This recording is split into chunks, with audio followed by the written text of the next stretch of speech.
எல்லோருக்கும் வணக்கம்.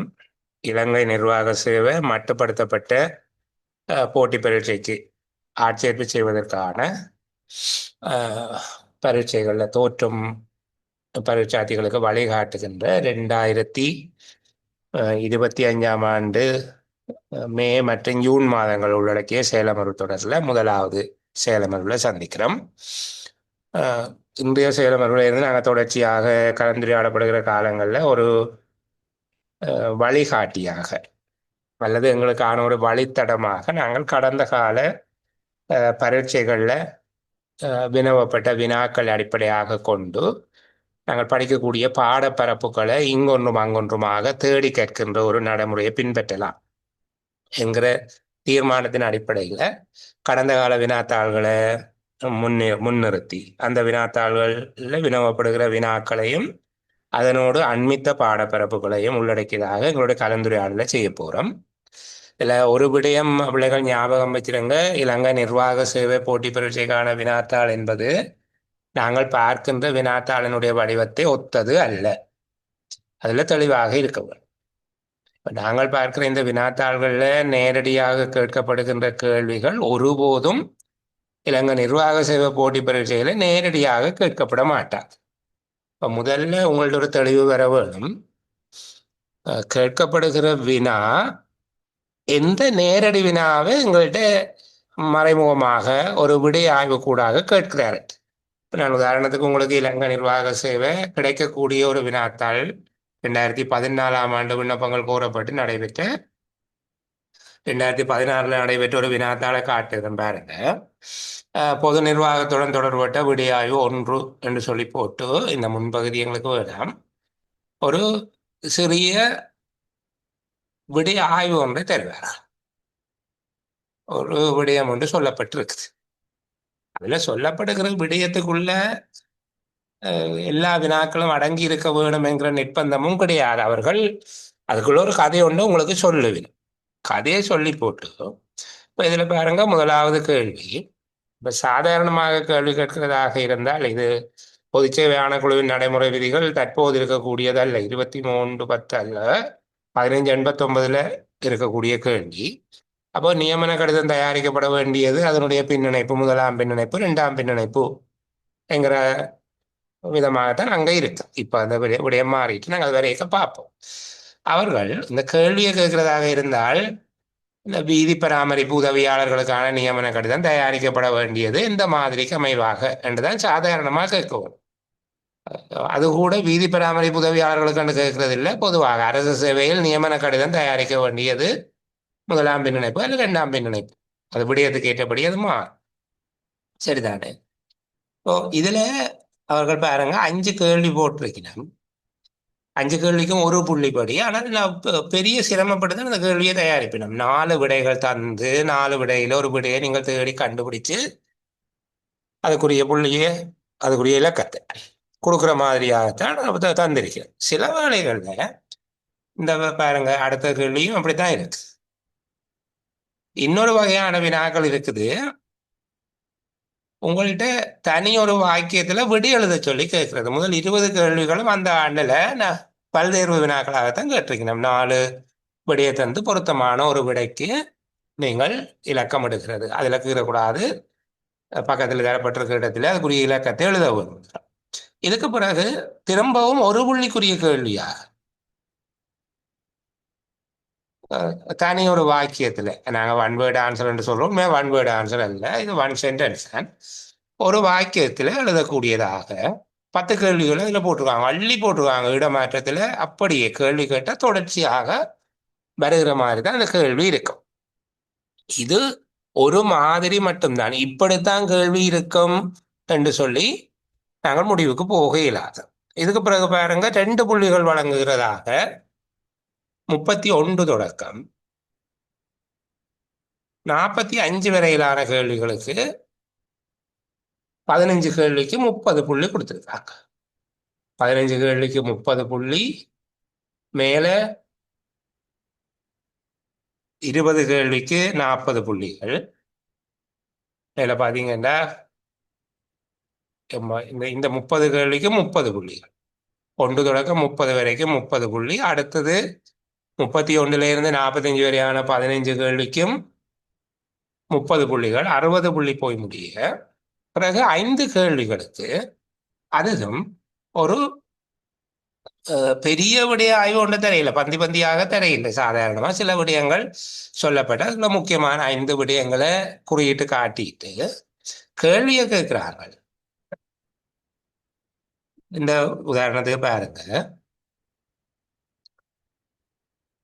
45 வரைக்கும் இருக்கிறத விட்டு 46ல இருந்து 5 கேள்வி கேட்டிருக்காங்க. பெரிய விடயமே இல்லை, ஒரு 6 லைன் அல்லது 7 லைன்ல இருக்கக்கூடிய ஒரு சிறிய பந்தி ஒன்றை தந்து போட்டு ஒவ்வொன்றுக்கும் 8 புள்ளி கொடுத்துருக்குறாங்க. சரிதானே? ஒவ்வொன்றுக்கும் 8 புள்ளியை கொடுத்துருக்காங்க. நேரடி கேள்வி ஒன்றும் இல்லை.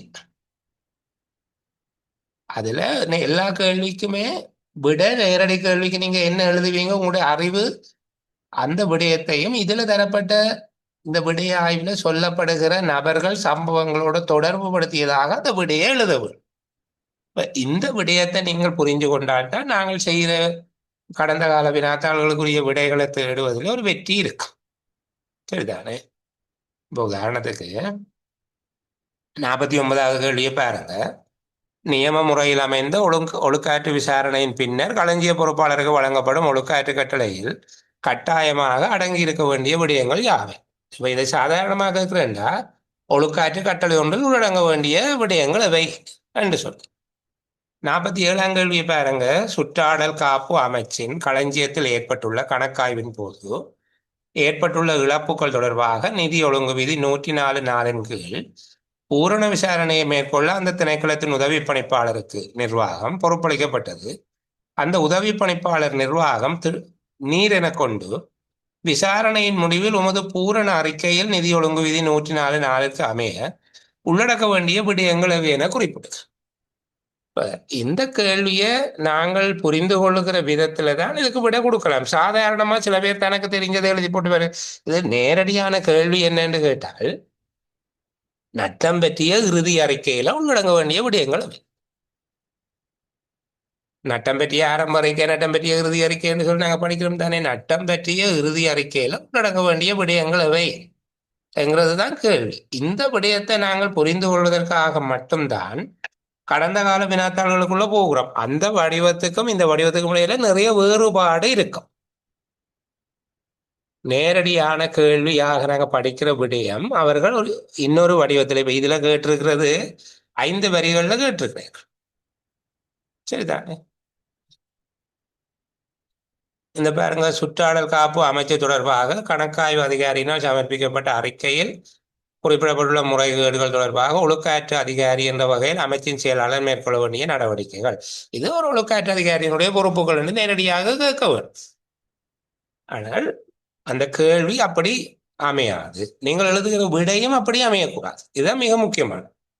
இதுல சொல்லப்பட்ட பதவி பெயர், நிகழ்வு என்பவற்றை குறித்துத்தான் உங்களோட விடையை நீங்க கொடுக்க வேண்டி இருக்கும். இப்போ நாங்கள் பாஸ் பேப்பர் பார்க்குறோம் என்கிற பேரில் நான் எல்லா ஏரியாவுக்கும் போகிற பிரின்சிபல் சேவையாக இருக்கட்டும், கல்வியலாளர் சேவையாக இருக்கும், அல்லது அபிவிருத்தி உத்தியோகத்தர் சேவை, எதுவாக நாங்கள் போகிறதோ அந்த பாடப்பிறப்பில் இருக்கக்கூடிய விடயங்கள் தொடர்பான ஒரு தெளிவான அறிவு, ஒரு கட்டமைக்கப்பட்ட ஒரு அறிவு எங்கள்கிட்ட இருக்க வேண்டும். அவர்கள் அதை துண்டு துண்டாக உடைச்சு ஒரு புள்ளிக்கு கேட்டாலும், 2 புள்ளிகளுக்கு கேட்டாலும், அல்லது ஒரே தொகுப்பாக 8 புள்ளிக்கு கேட்டாலும் எங்களால் எழுதக்கூடிய அளவுக்கு அதை திரும்ப திரும்ப பயிற்சி செய்கிறதாக இருக்க வேண்டும். இன்றைக்கு இன்னொரு செய்தி ஒன்று சொல்லப்பட்டிருக்குது. அண்மை காலத்தில் அடுத்து வருகிற மாதங்கள்ல 15,000க்கும் மேற்பட்ட அரசாங்க உத்தியோகத்தர்களை ஆட்சேர்ப்பு செய்வதற்கான அமைச்சரவையினுடைய அனுமதி கிடைச்சிருக்குது என்று சொல்லி, அது சில வேளைகளில் நாடளாவிய சேவைகள் மற்றும் நிறைவேற்றுகிற பதவிகளுக்கான மட்டுப்படுத்தப்பட்ட திறந்த போட்டி பரீட்சைகளை உள்ளடக்கியதாக இருக்கலாம். இப்போ இதுல இருக்கக்கூடிய பிள்ளைகள் ஒரு சலிப்பில்லாமல் நீண்ட கால தயார்படுத்தல் செய்யறதுக்காக வந்திருக்கிறார்கள்.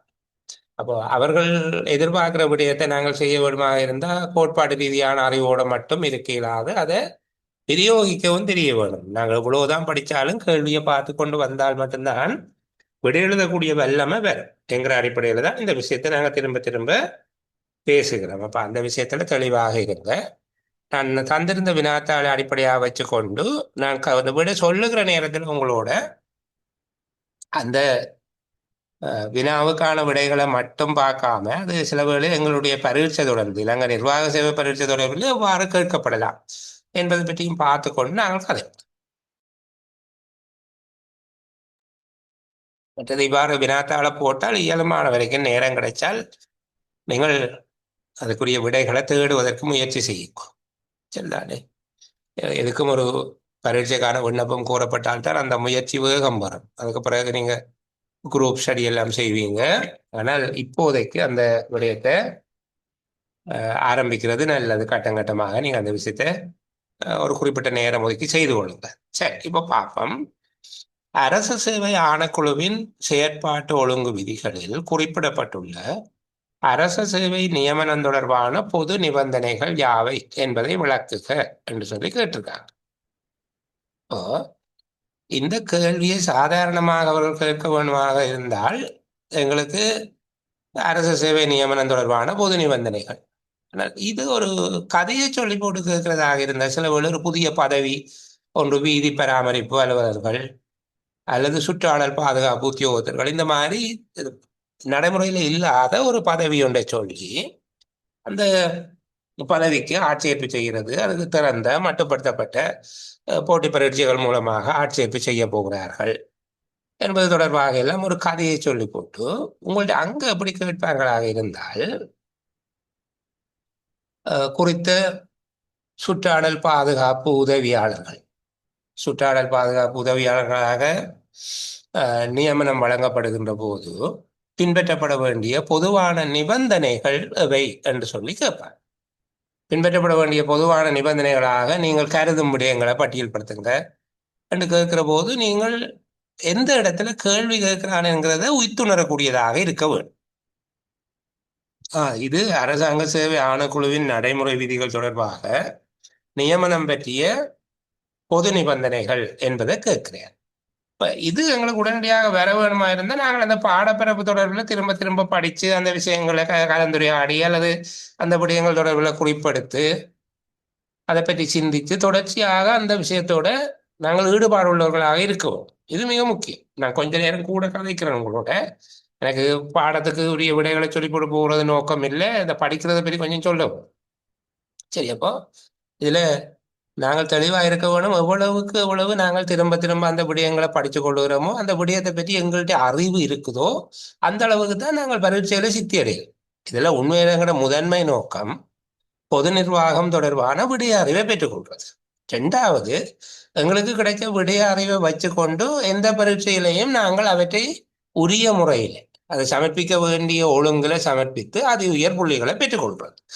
இப்ப கரவேறிட்ட இருக்கிற எண்ணம் என்னென்றால் அப்படி இல்லை ஏதோ அந்த சோதனைக்கு என்ன வரும்னு சொல்லுங்க நாங்கள் அதை அப்படியே படிச்சுட்டோ பாடமாக்கிட்டு அப்படி போய் சோதனை எழுதிட்டு அப்படியே மறந்து போகிறோம் என்று சொல்லி இது பொதுவான எங்கள்கிட்ட இருக்கிற குறைபாடு இது இல்லை இந்த விடய பரப்பு தொடர்பில் உங்கள்கிட்ட முதல் நீண்ட கால நோக்கில் படிக்கிற பிள்ளைகள்கிட்ட கடைசி நேரம் ஓடி வந்து அட்மிஷன் கார்டு வந்தா போல படிக்கிறாங்களை பற்றி நாங்கள் இப்ப கதைக்கு அது அவையன்ற பிரச்சனை நீண்ட கால நோக்கில் படிக்கிற உங்கள்கிட்ட அந்த எண்ணம் இருக்க வேணும் எப்படி அந்த விடயப்பரப்பு தொடர்பில் ஒரு தெளிவான அறிவு அந்த தெளிவான அறிவை சரியாக சமர்ப்பணம் செய்யக்கூடிய சரியா பிரசன்ட் பண்ணக்கூடிய அந்த ஸ்கில் ரெண்டும் இருந்தால் நிச்சயமா இந்த வினாத்தாளில் வெற்றி எனக்கு மற்ற வினாத்தாள்களை பற்றி சொல்ல தெரியாது அது அந்தந்த நேரம் கதை இந்த வினாத்தாளுடைய வெற்றி என்றது எல்லா இடத்திலையும் பரந்துபட்ட அது தாவன விதிக்கோவை 1 2 பொதுச்சேவை ஆணைக்குழுவின் நடைமுறை விதிகள் நிதி ஒழுங்கு விதிகள் இவற்றில் காலத்துக்கு காலம் செய்யப்பட்ட திருத்தங்கள்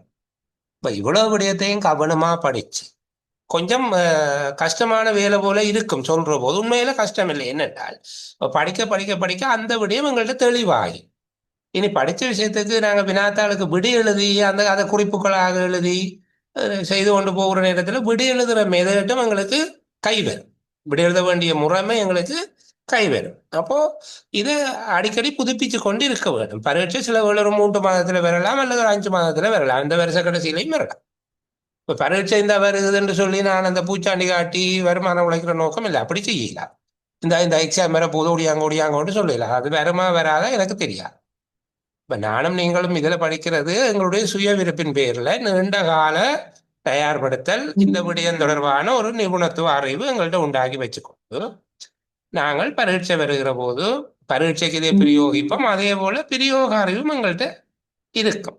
நடைமுறையில் எல்லாரும் அரசாங்க சேவையில் இருக்கிறார்கள் தானே. சரி சரி. இப்போ இங்க வருவோம். இந்த அரசாங்க சேவை ஆணைக்குழு ஒழுங்கு விதிகளில் குறிப்பிடப்பட்டிருக்கிற அரச சேவை நியமனம் தொடர்பான பொது நிபந்தனைகள் என்பதும் இன்னொரு இடத்துல இருக்கு. தாவன விதிக்கோவையினுடைய 47வது அத்தியாயத்துல முதலாவது உபபிரிவாக அமைந்திருக்கிறது பொது நடத்தையும் ஒழுக்கமும் என்பது தொடர்பிலையும் ஒரு தொடர்பு இருக்கு. அதாவது ஒரு அரசாங்க உத்தியோகத்தர் அரசாங்க சேவையில் நியமனம் பெற்றதிலிருந்து அல்லது பெறுவதிலிருந்து அவர் நடந்து கொள்ள வேண்டிய முறைமையை பற்றித்தான் அங்கேயும் சொல்லப்பட்டிருக்கு. நீங்க கேள்வியை சரியா உய்த்து உணர்ந்து பார்த்து கொள்ள வேணும். ரெண்டில எதை கேட்கணும்ன்றதுல அதை வேறு பிரித்து அறியக்கூடியதாக இருக்க வேணும். அவர் அங்க ஸ்கீம் ரெண்டையும் கலந்து ஒரு நாளும் கொடுக்க மாட்டார். அதை நீங்க ஞாபகம் வச்சு கொடுங்க. அவர் உங்களுடைய புள்ளியிடல் திட்டமாக ஒன்று பொதுச்சேவை ஆணைக்குழுவின் நடைமுறை விதிகளில் இருக்கக்கூடிய குறித்த பகுதியை கொடுப்பார், அல்லது 47வது அத்தியாயத்தினுடைய முதலாவது பிரிவை கொடுப்பார்.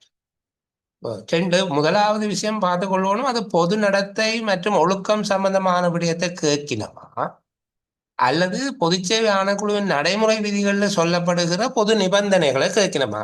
இது ரெண்டும் கிட்டத்தட்ட ஒரே விஷயம்தான். சரிதானே? சில விடுபாடுகள் இருக்கும். அங்க சொல்லப்பட்ட சில விஷயம் இங்கே இல்லை, இங்க சொல்லப்பட்ட சில விடயங்கள் அங்க இல்லை. இப்ப இந்த பகுதியை பார்ப்போம். எனக்கு யாராவது சொல்ல முடிஞ்சா பரவாயில்ல, இது எங்க இருக்குது என்று சொல்லி அடையாளப்படுத்த முடிஞ்சாக்கள் சொல்லுங்க. யாராவது அரசாங்க சேவை ஆணைக்குழு சார் 30வது சரத்து சார். அரசாங்க சேவை ஆணைக்குழு நடைமுறை விதிகள் முதலாவது அத்தியாயம். முதலாவது அத்தியாயத்துல சொல்லப்பட்டிருக்கு. சரி, மகேந்தன் சொல்லுங்க. எங்க இருக்குது?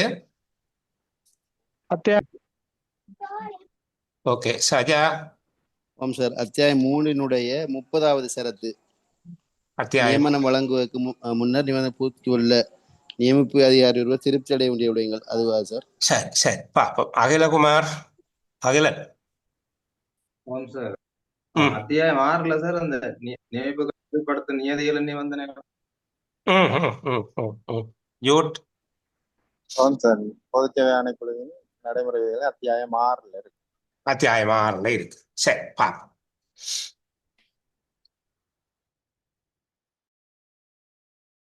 சரி, அப்ப இந்த கேள்வியை புரிந்து கொள்வதில் 2 விதமான விடயங்கள் இருக்குது, கவனிங்க. இதனோடு தொடர்புடையது போல இன்னும் ஒரு விடயம் இருக்குது. நியமனம் ஒன்றை வழங்குவதற்கு முன்பாக நியமன அதிகாரி திருப்தி அடைய வேண்டிய நிபந்தனைகள் என்று சொல்லி இன்னொரு விடயம் இருக்குது. சரிதானே?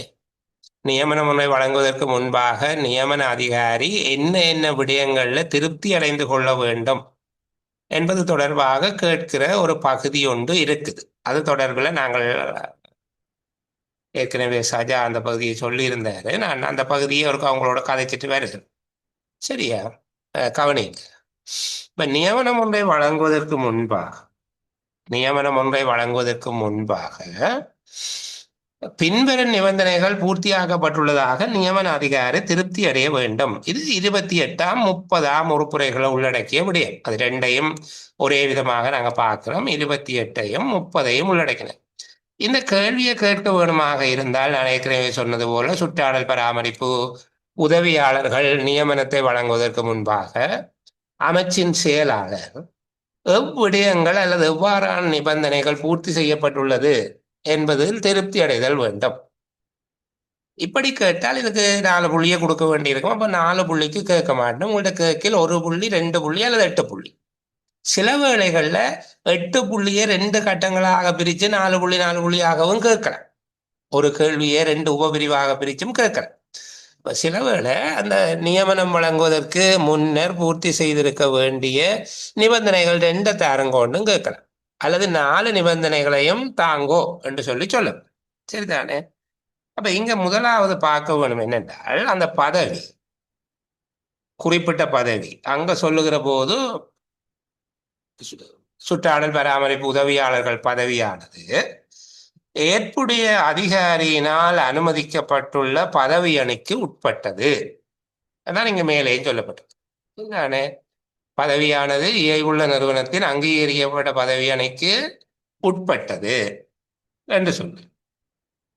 இரண்டாவது, உரிய வகையில அங்கீகரிக்கப்பட்ட சேவை பிரமாண குறிப்பு அல்லது ஆட்சேர்ப்பு திட்டத்தை கொண்டது. உரிய வகையில் அங்கீகரிக்கப்பட்ட சேவை பிரமாண குறிப்பு அல்லது ஆட்சேர்ப்பு திட்டத்தை கொண்டதாக இருக்கிறது. மூன்றாவது, குறித்த நியமனத்துக்கென திரைசேரியினால் நிதியங்கள் ஏற்பாடு செய்யப்பட்டதாக இருக்கிறது. திரைசேரியினால நிதியங்கள் ஏற்பாடு செய்யப்பட்டுள்ளதா என்பதை பார்க்க. சரிதானே? அடுத்த நாலாவது, பதவியில் உண்மையாக வெற்றிடம் காணப்படுகிறதா என்பதை பார்க்க. பதவியில் வெற்றிடம் காணப்படுகிறதா. ஐந்தாவது, அந்த நியமனத்தை செய்வதற்கான அதிகாரம் தனக்கு உள்ளதா என்பதை பார்க்க. இப்ப இதுல சில வேளைகள்ல நான் திரும்ப திரும்ப சில வேளைன்னு சொல்லுகிறது, அந்த கட்டமைப்பு தொடர்பில் நாங்கள் அழுத்தி சொல்ல இயலாத ஒரு வினாத்தால் இப்படித்தான் வரும் என்று சொல். சரியா? அது 8 புள்ளிகளை கொண்டதாக ஒரு பெரிய கட்டுரைதான் வரும். இது வேற, அது நீங்க பார்க்க வேணாம் என்று சொல்ல இயலாது. அந்த 8 2 உடைச்சு 4 புள்ளிக்கு போடலாம். அல்லது சில வேளைகள்ல 2 புள்ளிகள் கொண்ட 5 கேள்விகளை இந்த பகுதிக்குள்ளே ஒரு இறக்கல். அப்ப இதுல கேட்கப்பட்டால் பாருங்க, அந்த பதவியை சொல்லி நாங்கள் கற்பனையாக ஒரு பதவியை வச்சிருக்கிறோம். சுற்றாடல் பாதுகாப்பு உதவியாளர்கள் பதவிக்கு ஆட்சேர்ப்பு நடக்குது. அதுக்கு ஒரு குறித்த அமைச்சினுடைய செயலாளர் நியமனம் வழங்க போகிறார். இதுதான் அங்க சொல்லப்பட்ட கதை என்று வச்சுக்கொண்டால், குறித்த சுற்றாடல் பாதுகாப்பு உதவியாளர்கள் நியமனத்தை வழங்குவதற்கு முன்பாக எவ்வாறான நிபந்தனைகள் பூர்த்தியாக்கப்பட்டுள்ளது என்பது தொடர்பில் சுற்றாடல் அமைச்சின் செயலாளர் திருப்தி அடைதல் வேண்டும். சரியா? என்று கேட்கப்படுமா இருந்தால் இனி மறக்கவே கூடாது. நீங்கள் முதலாவது, அந்த பதவி உரிய அதிகாரியினாலே, ஏற்புடைய அதிகாரியினாலே அனுமதிக்கப்பட்ட காடர்ல இருக்குதான்னு பார்க்கணும். அனுமதிக்கப்பட்ட பதவி அணைக்கு உட்பட்டது. இரண்டாவது, அந்த நியமனத்துக்கு என திரைசேரியினால் நிதியங்கள் ஏற்பாடு செய்யப்பட்டுள்ளது. 3, உண்மையாகவே பதவி அணையில் வெற்றிடம் காணப்படுகிறது. பதவியில வெற்றிடம் இருக்கு. 4வது, நியமனம் உரிய முறையிலே அனுமதிக்கப்பட்ட சேவை பிரமாண குறிப்பு அல்லது ஆட்சேர்ப்பு திட்டத்திற்கு இணங்குவதாக உள்ளது. 5வது, நியமனம் செய்வதற்கு உரிய அதிகாரம் சுற்றாடல் அமைச்சர் செயலாளர் ஆகிய தனக்கு உரியதா என்பதை அவர் உறுதிப்படுத்திக் கொள்ள வேண்டும்.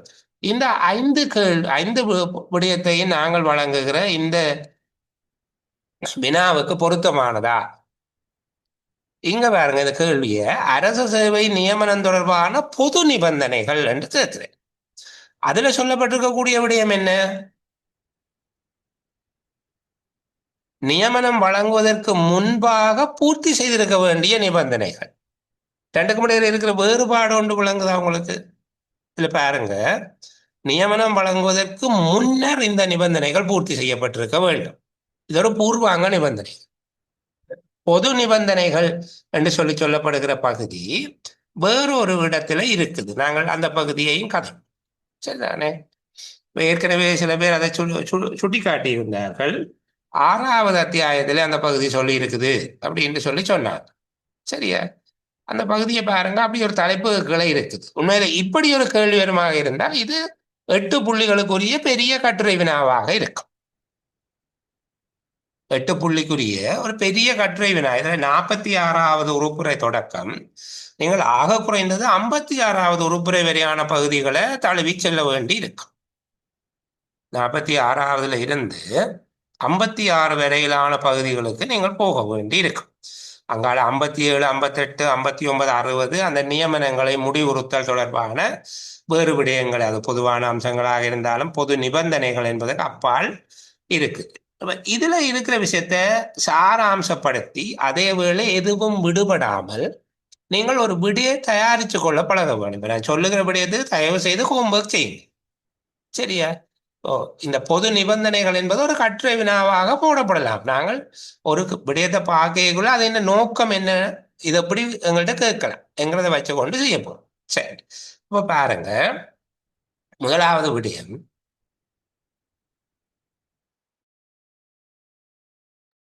அரசாங்க சேவையில் நியமனம் பெறுகின்ற உத்தியோகத்தர் எல்லோரும் மக்கள் மீதான நம்பிக்கை பொறுப்பில் பதவி வகிக்க வேண்டும். அதாவது எந்த ஒரு நபரும் அரசாங்க சேவையில் நியமனம் பெறுகின்ற எந்த ஒரு நபரும் குடியரசினதும் அதன் மக்களினதும் நலன் பொருட்டு அந்த பதவியின் கடமைகள் பொறுப்புகளை தளராத ஊக்கத்தோடு நிறைவேற்ற வேண்டும். இயலுமான வரைக்கும் இதுல இருக்கிற மாதிரி எங்களுக்கு எழுத முடியுமா என்று சொல்லி பார்ப்போம். உண்மையில இவ்வளவும் எழுதி சாத்தியம் இல்லை. இதனுடைய சாராம்சத்தை நாங்கள் எழுதக்கூடிய அளவுக்கு மனசுக்கு வச்சுக் கொள்ள வேணும். அந்த நேரம் வாய்ப்பு கிடைச்சால் எழுதலாம். மற்றது அவர்கள் ஆக குறைஞ்சது உங்கள்கிட்ட ஒரு 6 விடயங்களை எதிர்பார்ப்பார்கள். இதுல 12 விடயங்கள் இருக்கிறது என்றால் 6 விடயங்களை சிறப்பாக நீங்கள் எழுதியிருந்தால், அவர்கள் வழங்கி இருக்கிற 12ல 6 சரியா இருந்தால் முழு புள்ளிகளை உங்களுக்கு வழங்க சொல்லி சொல்லலாம். இப்போ அரசு சேவையில் பதவி வகிக்கிற உத்தியோகத்தர்கள் எல்லோரும் மக்கள் மீதான நம்பிக்கை பொறுப்பில் பதவி வகிக்க வேண்டும்.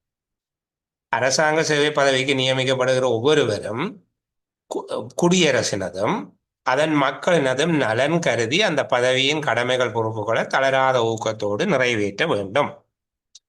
2வது விடயம் நாங்கள் அப்படியே இந்த 6ஐயும் சேர்த்து இது அரசியலமைப்பில் இருக்கிறதே அப்படியே எடுத்து இங்கே போட்டிருக்கணும். நாங்கள் 2வது விடயத்தை ஒரு சாராம்சமாகியே சொல்லலாம். அனைத்து அரசாங்க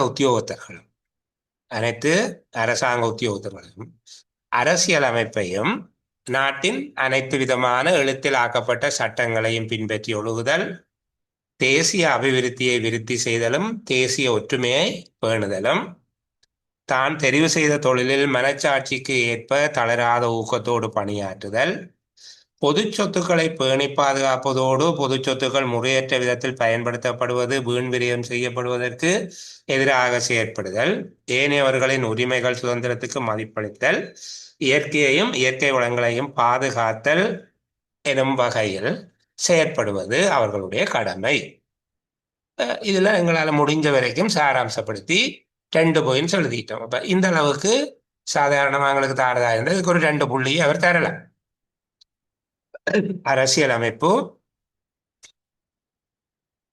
அனைத்து விதமான எழுத்திலான சட்டங்களையும் பின்பற்றுதல், தேசிய அபிவிருத்திக்கும் தேசிய ஒற்றுமைக்கும் முன்னுரிமை கொடுத்தல், தான் செய்கின்ற தொழிலில் மனச்சாட்சிக்கு ஏற்ப தளராத ஊக்கத்தோடு பணியாற்றுதல், பொது சொத்துக்களை பேணி பாதுகாப்பதோடு அவற்றை முறையற்ற விதத்தில் பயன்படுத்துதல், வீண் விரயம் செய்தலுக்கு எதிராக செயற்படுதல், ஏனையவர்களுடைய உரிமைகள் சுதந்திரத்துக்கு மதிப்பளித்தல், இயற்கை வளங்களை பாதுகாத்தல் என்பவற்றை பின்பற்றும் வகையில் செயற்படுவது அவர்களுடைய கடமையாக இருக்கும்.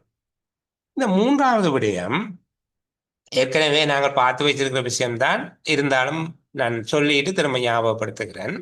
இப்போ அரசியலமைப்பு, இலங்கை ஜனநாயக சோசலிச குடியரசின் அரசியல் அமைப்பு, சட்டங்கள் மற்றும் அரசாங்க கொள்கைகள், பொதுச்சேவை ஆணைக்குழுவின் நடைமுறை விதிகள், தாபன விதிக்கோவை, நிதி ஒழுங்கு விதிகள், இவற்றுக்கு காலத்துக்கு காலம் செய்யப்படுகின்ற திருத்தங்கள் என்பவற்றை கற்று விளங்கி அதன்படி ஒழுகுதல் வேண்டும். இது ஒரு முக்கியமான விடயம், ஞாபகம் வச்சுக் கொள்ள வேண்டும். நாங்கள் 47ஆம் அத்தியாயம் பொது நடத்த தொடர்பாக வருகிற இடத்திலேயும் இந்த விஷயத்தை அழுத்தி நாங்கள் சொல்லும். சரிதானே? இப்போ 3வது விஷயம், அரசாங்க உத்தியோகத்தர் ஒவ்வொருவரும் அரசியல் அமைப்பு, ஏனைய சட்டங்கள், அரசாங்க கொள்கைகள், அரசாங்க சேவை ஆணைக்குழுவின் நடைமுறை விதிகள், தாபன விதிக்கோவை, நிதி ஒழுங்கு விதிகள், அரசாங்க சுற்றறிக்கைகள், அறிவுறுத்தல்கள், கட்டளைகள், அவற்றுக்கான காலத்துக்கு காலம் வெளியிடப்படுகிற திருத்தங்கள் என்பவற்றை கற்று விளங்கி அதன்படியாக ஒழுகுதல் வேண்டும், அதன்படியாக நடந்து கொள்ள வேண்டும். இந்த 3 விஷயத்தையும் கொஞ்சம் நாங்கள் முக்கியத்துவப்படுத்தி அழகாக எழுதிட்டோம்னா ஏனையவே சின்ன சின்ன விடயங்கள். ஒன்று, நிரந்தரமான ஓய்வூதிய உரித்துடைய பதவிக்கு நியமிக்கப்படுகிறவர்கள் WNOP கொடுக்கவும். இப்போ இந்த WNOPங்கிறது தமிழ்ல 2 விதமாக இருக்கு. பதவிக்கு நியமிக்கப்படுகிறவர் ஆணாக இருந்தால் அவர் விதவைகள் அனாதைகள் ஓய்வூதிய நிதியம்,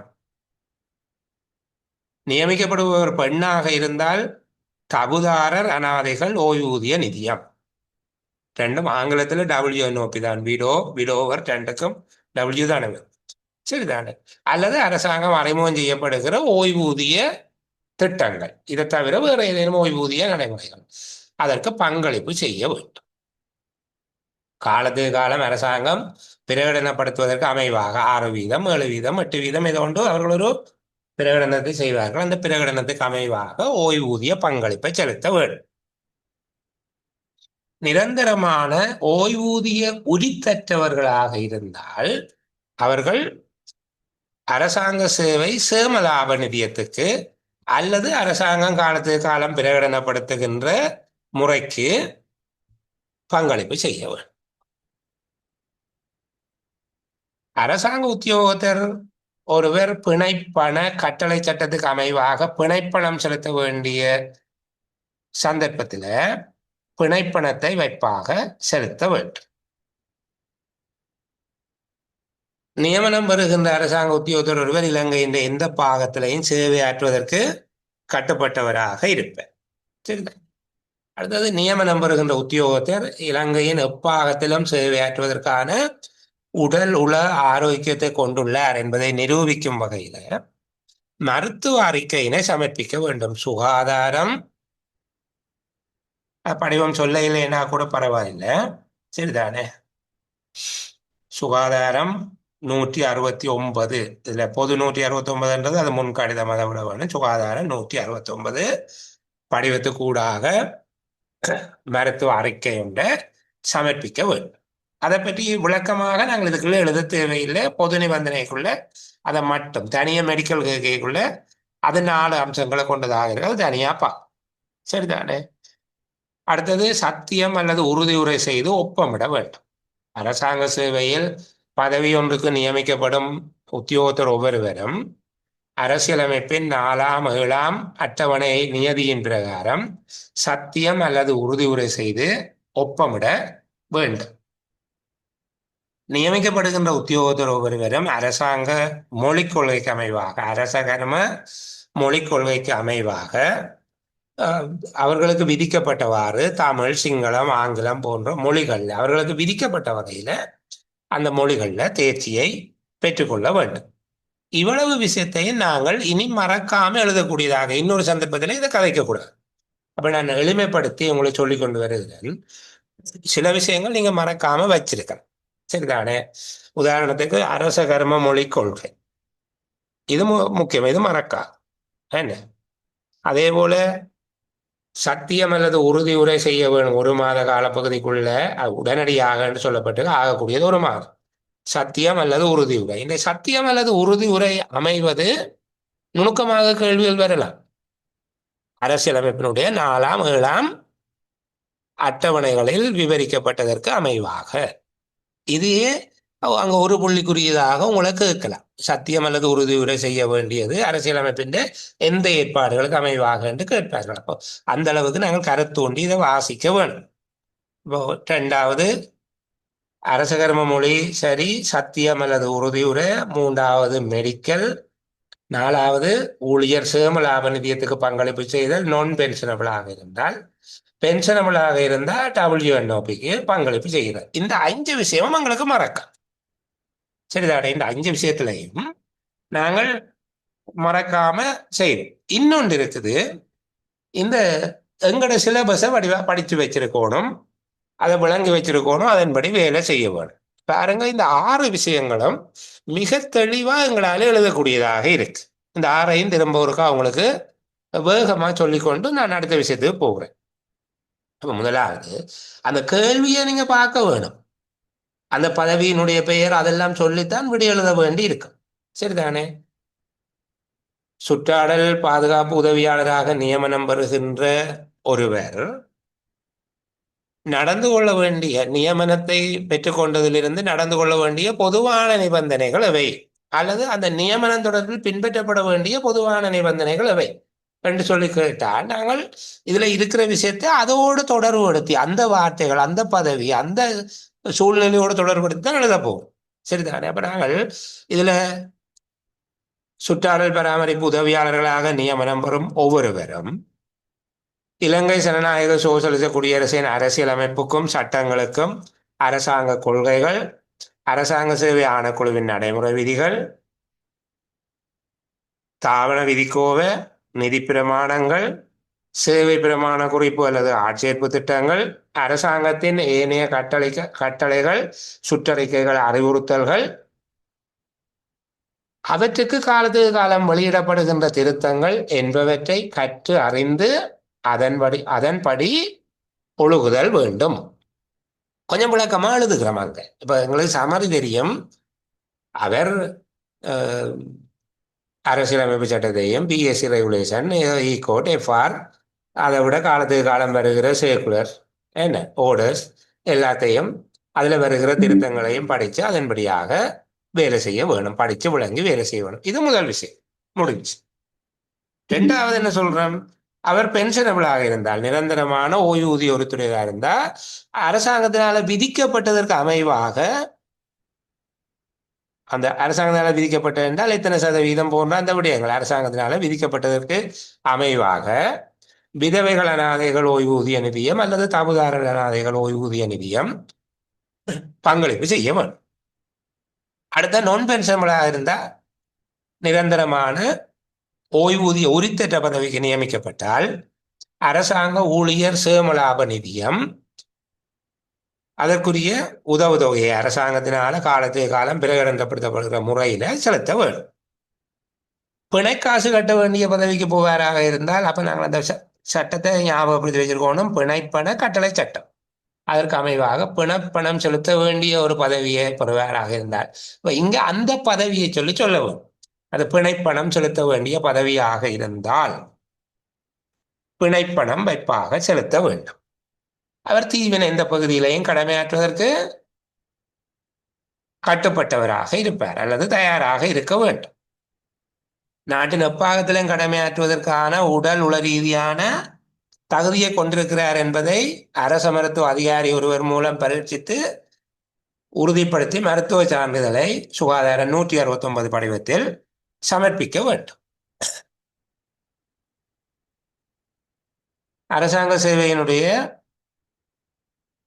நியமனத்தை பெறுகின்ற ஒவ்வொருவரும் 4ஆம் 7ஆம் அட்டவணைகள், அரசியலமைப்பின் 4ஆம் 7ஆம் அட்டவணை நியதியின் பிரகாரம் சத்தியம் அல்லது உறுதியுரை செய்து ஒப்பமிட வேண்டும்.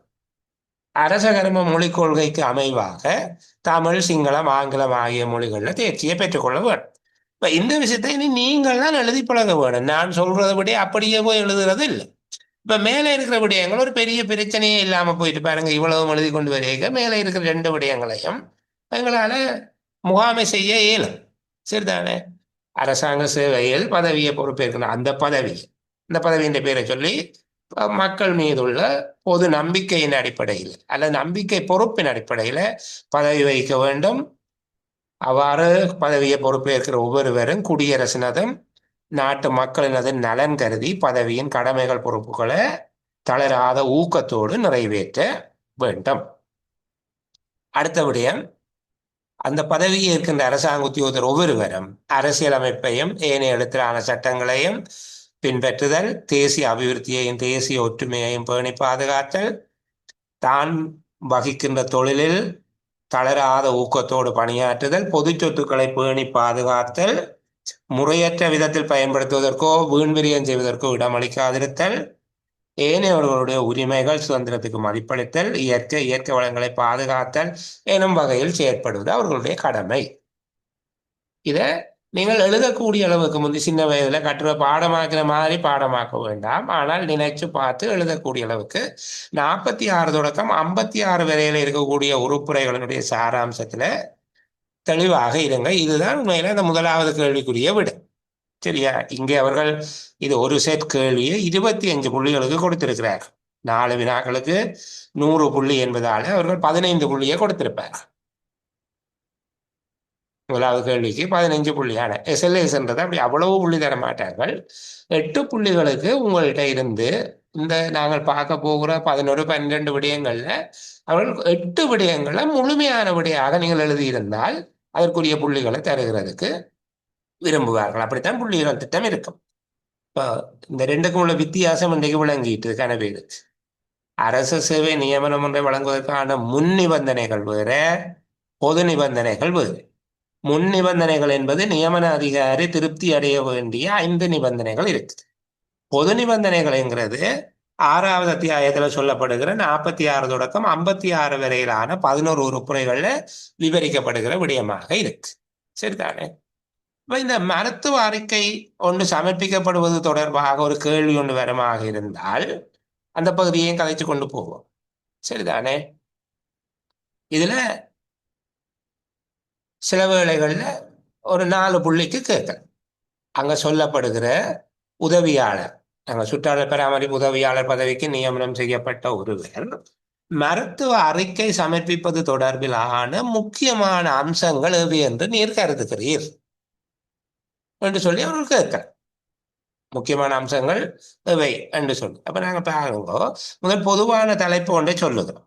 என்ன, நிரந்தர அடிப்படையிலோ அல்லது ஒப்பந்த அடிப்படையிலேயோ நியமிக்கப்படுகிற உத்தியோகத்தர் ஒவ்வொருத்தரும் இந்த நாட்டின் எந்த பகுதியிலையும் சேவையாற்றுவதற்கு உடல் ரீதியாகவும் உள ரீதியாகவும் தகுதியுடையவர் என்று அரச மருத்துவ அதிகாரி ஒருவர் மூலமாக பரீட்சிக்க பெற்று சான்றுபடுத்திக் கொள்ளுதல் வேண்டும். இது சுகாதார அமைச்சு செயலாளர் அல்லது சுகாதார சேவை பணிப்பாளர் நாயகத்தினால தீர்மானிக்கப்படுகிற ஒழுங்குமுறைக்கு இணங்க அரசாங்க மருத்துவசாலை ஒன்றில் செய்யப்பட வேண்டும். அப்ப இதை நீங்கள் எப்படி குறித்து கொள்ளலாம்? மெடிக்கல் சம்பந்தமா முதலாவது நோக்கம் என்று குறித்து கொள்ளலாம். சரிதானே? முதலாவது மருத்துவ அறிக்கை தொடர்பான முக்கியமான அம்சங்களை சொல்லுங்க என்று கேட்டால் முதலாவது நோக்கம். எப்படி சொல்ல போறோம்? நிரந்தரமாக அல்லது ஒப்பந்த அடிப்படையில் நியமிக்கப்படுகிற அரசாங்க உத்தியோகத்தர் ஒருவர் தான் இந்த நாட்டின் எப்பாகத்திலையும் சேவையாற்றுவதற்கு தகுதியான உடல் உள ரீதியான ஆரோக்கியத்தை கொண்டிருக்கிறார் என்பதனை அரச மருத்துவ அதிகாரி ஒருவர் மூலமாக பரீட்சித்து சான்றுபடுத்திக் கொள்வதற்காக இது மேற்கொள்ளப்படுது. இந்த பரிசோதனை சுகாதார அமைச்சு செயலாளர் அல்லது சுகாதார சேவைகள் பணிப்பாளர் நாயகத்தினால் தீர்மானிக்கப்படுகின்ற ஒழுங்குமுறைக்கு இணங்க அரசாங்க மருத்துவசாலை ஒன்றில் செய்யப்பட வேண்டும். அப்ப இந்த இடத்துல நோக்கமும் முறைமையும் என்று சொல்லி வேணுமெண்டா போட்டுக்கொள்ளே.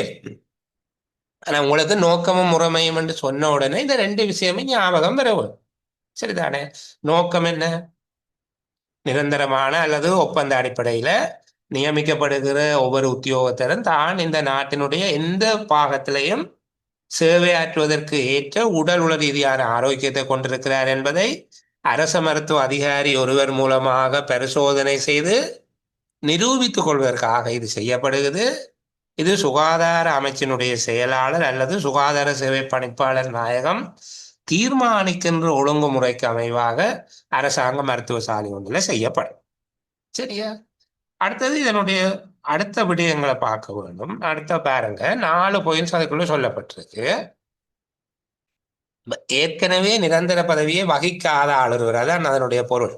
அரசாங்க சேவையில் நிரந்தர பதவி ஒன்றை வகிக்காத ஆளுநர் நிரந்தர பதவிக்கு அல்லது நிரந்தர சேவைக்கு நியமிப்பு செய்யும் நோக்கில் தகுதிகான் கால நியமனம் ஒன்றுக்கு அல்லது தற்காலிகமாக தேர்ந்தெடுக்கப்பட்டிருக்கும் சந்தர்ப்பத்தில் இப்ப நாங்கள் இங்க பார்க்க வேண்டும், அரசாங்க சேவையில் புதிதாக நியமனம் பெறுகிற ஒருவர். அதுதான் அங்க சொல்லப்பட்டிருக்கக்கூடிய விடயம். அது கொஞ்சம் எங்களுக்கு குழப்பம் தருகிறதாக இருக்குது. சரிதானே? அரசாங்க சேவையில் புதிதாக நியமனம் பெறுகின்ற ஒருவர் அவருடைய தகுதிகான் காலத்தில் அவர் நிரந்தரமாக்கப்படுவதற்கு முன்பாக தகுதிகான் காலப்பகுதியில பொது 169 மாதிரி படிவத்தை பூரணப்படுத்தி அண்மையில இருக்கிற மருத்துவசாலைக்கு பொறுப்பான அரச மருத்துவ அதிகாரிக்கு சமர்ப்பித்து அவர் தொடர்பில் மருத்துவ பரிசோதனையை செய்யும்படி திணைக்கள தலைவரினால பணிக்கப்பட வேண்டும். இதற்கு விதமான கட்டணமும் வரவிடப்படுதல் ஆகாது. அப்ப இதை ஸ்டெப்பா சொல்ல போறோம். முதலாவது என்ன சொல்றோம்? அரசாங்க சேவையில புதிதாக நியமனம் பெறுகின்ற உத்தியோகத்தர் ஒருவர் தொடர்பில் பொது 169 மாதிரி படிவத்தை பூரணப்படுத்தி திணைக்கள தலைவர் அருகில் உள்ள அதாவது தங்களுடைய நிறுவனத்துக்கு அண்மையில் உள்ள மருத்துவ சாலைக்கு பொறுப்பான அரச மருத்துவ அதிகாரியிடம் குறித்த உத்தியோகத்தரை மருத்துவ பரிசோதனை செய்து அறிக்கை சமர்ப்பிக்கும்படி விண்ணப்பிக்க வேண்டும். இதற்காக கட்டணங்கள் எதுவும் அறவிடப்பட மாட்டார். அப்ப முதல் ஸ்டெப் என்ன நடக்குது? பொது 169 படிவத்தை நிரப்பி, யார் நிரப்புகிறது? நியமனம் பெறுகின்ற உத்தியோகத்தர் பணியாற்றுகிற நிறுவனத்தினுடைய தலைவர், திணைக்களத்தினுடைய தலைவர் படிவத்தை பூர்த்தி செய்து குறித்த உத்தியோகத்தரை பரிசோதனைக்கு உட்படுத்தி அறிக்கை சமர்ப்பிக்கும்படி அருகில இருக்கிற அரச வைத்திய அதிகாரிக்கு விண்ணப்பம் சமர்ப்பிக்க வேண்டும். இதற்காக கட்டணம் எதுவும் செலுத்த வேண்டியதில்லை. இதை சமரி பண்ணி முதலாவது எழுத போறோம். மேலே நாங்கள் விளக்கம் எழுதியாச்சுது. இதனுடைய நோக்கமும் செய்யப்படுகிற முறைமை சரிதானே. அதன் படிமுறைகள் எழுத போறோம். படிமுறை 1 பொது 169 திணைக்கள தலைவர் விண்ணப்பம் சமர்ப்பித்தல் மற்றும் கட்டணம் தொடர்பாக இருக்கு. 2வது பரிசோதனை மேற்கொள்ளுதல். பரிசோதனை மேற்கொள்ளுதலும் முடிவுகளை வெளியிடுதல். பரிசோதனை மேற்கொள்ளுதல் மற்றும் முடிவுகளை வெளியிடுதல். மருத்துவ அதிகாரி குறித்த அபேட்சகரை, குறித்த நியமனதாரரை அல்லது குறித்த உத்தியோகத்தரை பரிசோதனை செய்து படிவம் 169 பூரணப்படுத்தி தன்னுடைய நிறுவன தலைவர் ஊடாக, அதாவது அந்த வைத்தியசாலையின் அத்தியட்சகரோ பணிப்பாளரோ என்னவோ தன்னுடைய நிறுவன தலைவருக்கு ஊடாக அந்த பிரதேசத்தினுடைய பிராந்திய சுகாதார சேவைகள் பணிப்பாளரிடம் சமர்ப்பிக்க வேண்டும். பிராந்திய சுகாதார சேவை பணிப்பாளர் அந்த அறிக்கையை பூரணப்படுத்தி உரிய உத்தியோகத்தர், அபேட்சகரை நீங்க பயன்படுத்துகிறாங்களே அந்த வார்த்தையை, உத்தியோகத்தர் நியமனம் பெறுவதற்கு உடல் உள ரீதியாக தகுதியானவர் என்று தெரிய வந்தால் அது திணைக்கள தலைவருக்கு அந்த அறிக்கையை அனுப்பி வைப்பார். உடல் உள ரீதியாக தகுதி குறைபாடு இருப்பதாக தெரிய வந்தால் அந்த அறிக்கையை சுகாதார சேவைகள் பணிப்பாளர் நாயகத்திடம் சமர்ப்பிப்பார். சுகாதார சேவைகள் பணிப்பாளர் மேலதிக பரிசோதனைகளை மேற்கொண்டு அது தொடர்பில் இறுதி தீர்மானத்தை எடுக்கலாம். அவர் தகுதியானவரா தகுதியற்றவரா என்பது தொடர்பான இறுதி தீர்மானத்தை சுகாதார சேவைகள் பணிப்பாளர் நாயகம், சுகாதார சேவைகள் பணிப்பாளர் நாயகம் திணைக்கள தலைவருக்கு அறிவிக்க வேண்டும். இப்ப இது 2வது முக்கியமானதுமான கட்டம். டாக்டர் செக் பண்றார், சுகாதார 169 படிவங்கள்ல விவரங்களை குறிக்கிறார், எல்லாம் சரியாக இருக்குதுன்னால் அவர் RDHS ஊடாக, அந்த பிரதேசத்தினுடைய பிராந்திய சுகாதார சேவை பணிப்பாளருக்கு ஊடாக இந்த அறிக்கையை திணைக்கள தலைவருக்கு அனுப்பி வைத்தார். உடலுள்ள ரீதியான குறைபாடு எதுவும் இருக்குது என்று சொல்லி தெரிய வந்தால், ஒரு நிமிஷம் பிள்ளைகள் வெயிட் பண்ணுங்க.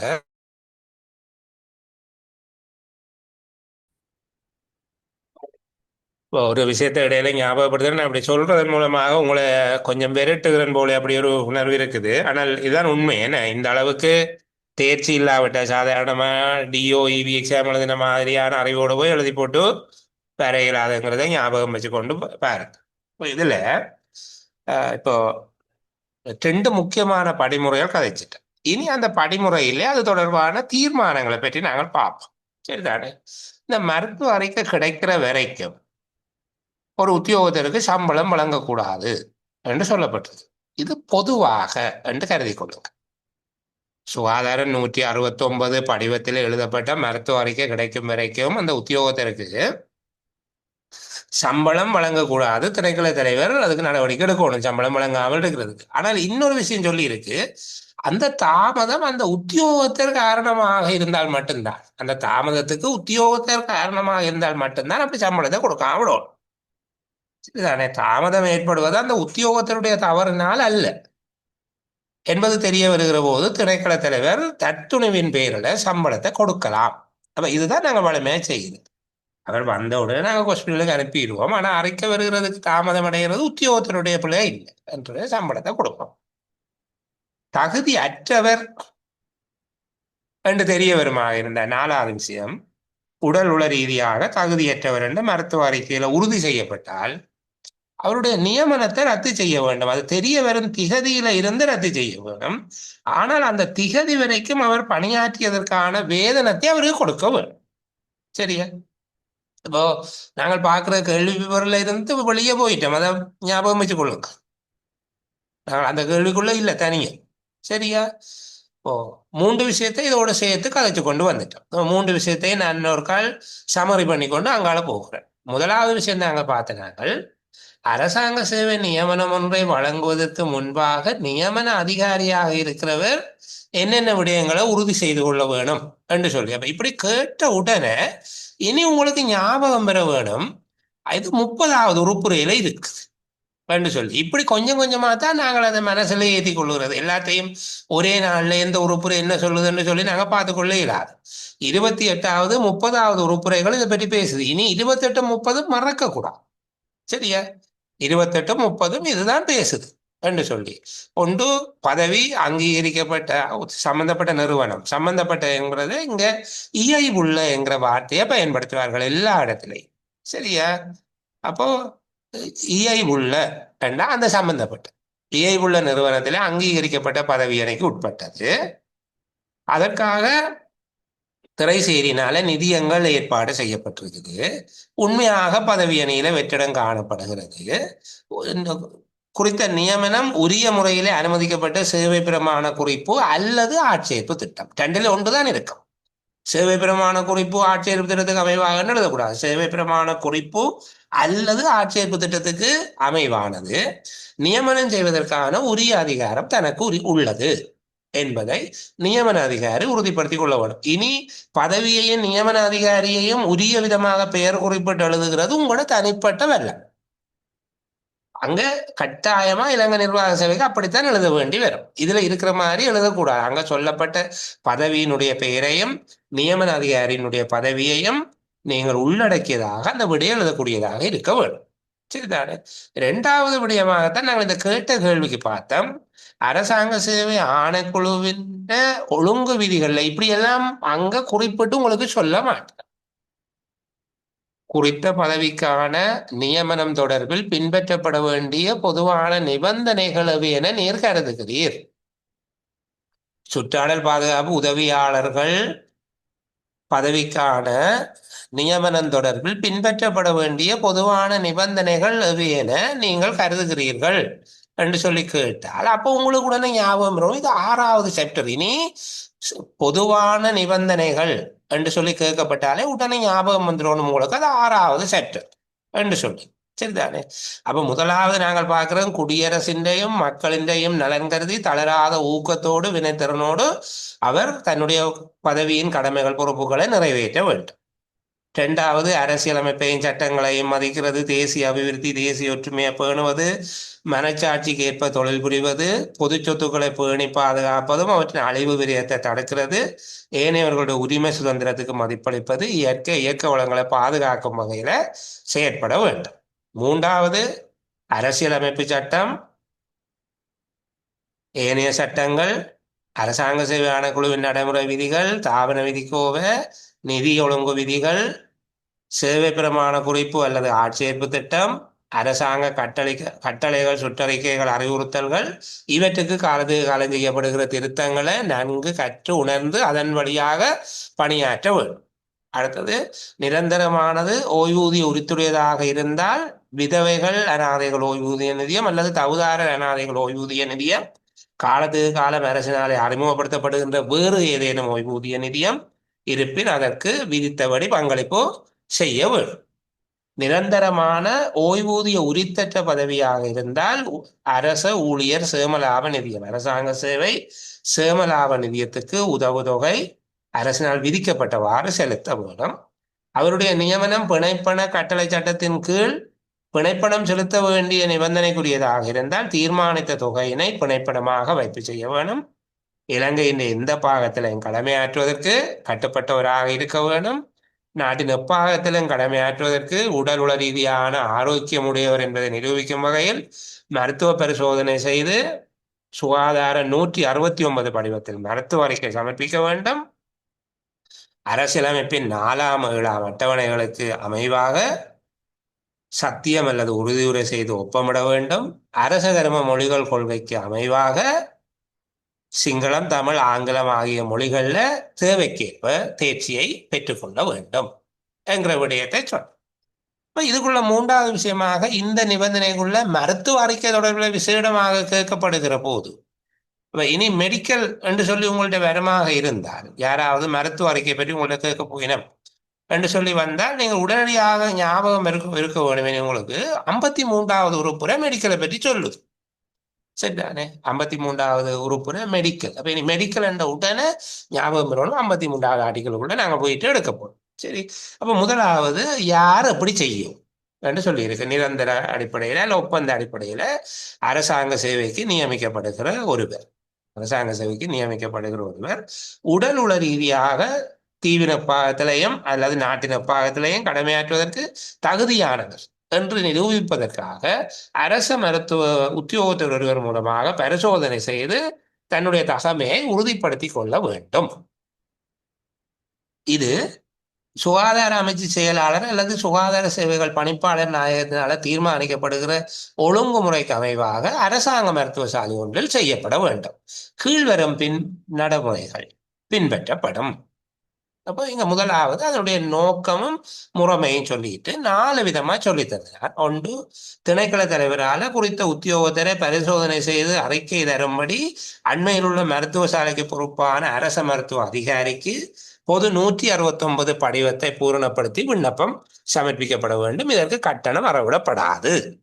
2வது, மருத்துவ அதிகாரி பரிசோதனையை மேற்கொண்டு 169 சுகாதாரம் 169 முதல் பொது 169 மெடிக்கல் சுகாதாரம் 169 படிவத்தை பூரணப்படுத்தி தன்னுடைய வைத்தியசாலையின் தலைவருக்கு ஊடாக அந்த பிரதேசத்தில் இருக்கிற பிராந்திய சுகாதார சேவைகள் பணிப்பாளர், RDHS சொல்லுவீங்க, பிராந்திய சுகாதார சேவைகள் பணிப்பாளரிடம் சமர்ப்பிக்க வேண்டும். பிராந்திய சுகாதார சேவைகள் பணிப்பாளர் அந்த அறிக்கையை பூரணப்படுத்தி அதனை உடல் உள ரீதியான தகுதி இருப்பின் திணைக்கள தலைவரிடமும், தகுதி குறைபாடு காணப்படுமாக இருந்தால் சுகாதார சேவைகள் பணிப்பாளர் நாயகத்திடமும் சமர்ப்பிப்பார். சுகாதார சேவைகள் பணிப்பாளர் நாயகம் குறித்த அலுவலரை மேலதிக பரிசோதனை செய்து தனது இறுதி முடிவை தெரிவிக்கலாம். தகுதியானவரா இல்லையாண்டு அவர் தெரிவிக்கலாம். இது 2வது கட்டம். 3வது, சுகாதாரம் 169 மருத்துவ அறிக்கை கிடைக்கும் வரை உத்தியோகத்திற்கான வேதனத்தை வழங்காமல் இருக்க நடவடிக்கை எடுக்க வேண்டும். 169 படிவத்துல சுகாதாரம் 169 நாங்கள் சொல்லணும். சுகாதாரம் 169 மாதிரி படிவத்துல மருத்துவ அறிக்கை கிடைக்கும் வரைக்கும் புதிதாக நியமனம் பெற்ற ஒருவருக்கு நாங்கள் வேதனத்தை வழங்காமல் இருக்க திணைக்கள தலைவர் நடவடிக்கை எடுக்க வேண்டும்.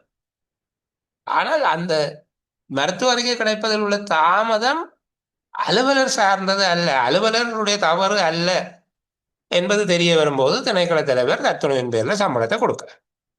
4, நியமிப்பு செய்பவருக்கு உடல் உள ரீதியாக தகுதி அற்றவர் என்ற மருத்துவ அறிக்கை கூறும்போது, மருத்துவ அறிக்கையிலிருந்து தெரிய வருகிற போது அவருடைய நியமனத்தை தெரிய வரும் திகதியிலிருந்து நிறுத்தலாம்.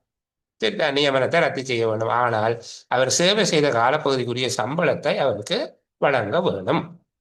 இப்ப பாருங்க, இந்த விடயத்தை இனி நீங்க மறக்காம எழுதக்கூடியதாக இருக்கும் என்றால் திரும்ப போய் மெடிக்கல் என்றால் என்ன செய்யறது அப்படி யோசிக்கக்கூடாது. மெடிக்கல் என்றது மேலே எழுதக்கூடிய அந்த முன்னுரையோடு 4 படிமுறைகளுக்கு ஊடாக நாங்கள் இதை முழுமைப்படுத்தி எழுதுவோம். சில வேளை இது ஒரு கேள்வியின் ஆனா அவன் 2 பகுதிகளாக பிரிக்கப்படும், ஒரு பகுதியாக 4 புள்ளிகளுக்கு இதனை கேட்கலாம். சரி, அதுக்கு ஏற்றபடி நாங்கள் தயார்படுத்தினோம். இனி இந்த பகுதியை திருப்பி நாங்கள் ஒரு நாளைக்கு கலைக்கக்கூடாது. கேள்வி வந்தால் எங்களுக்கு தெரியும் என்று சொல்லிட்டு விலகி போகக்கூடியதா இருக்கு. அடுத்த பகுதிக்குள்ள போவோம் பாருங்க. அரச சேவைக்கு நியமிக்கப்படுவதற்கு தகுதியற்றோர் யார்?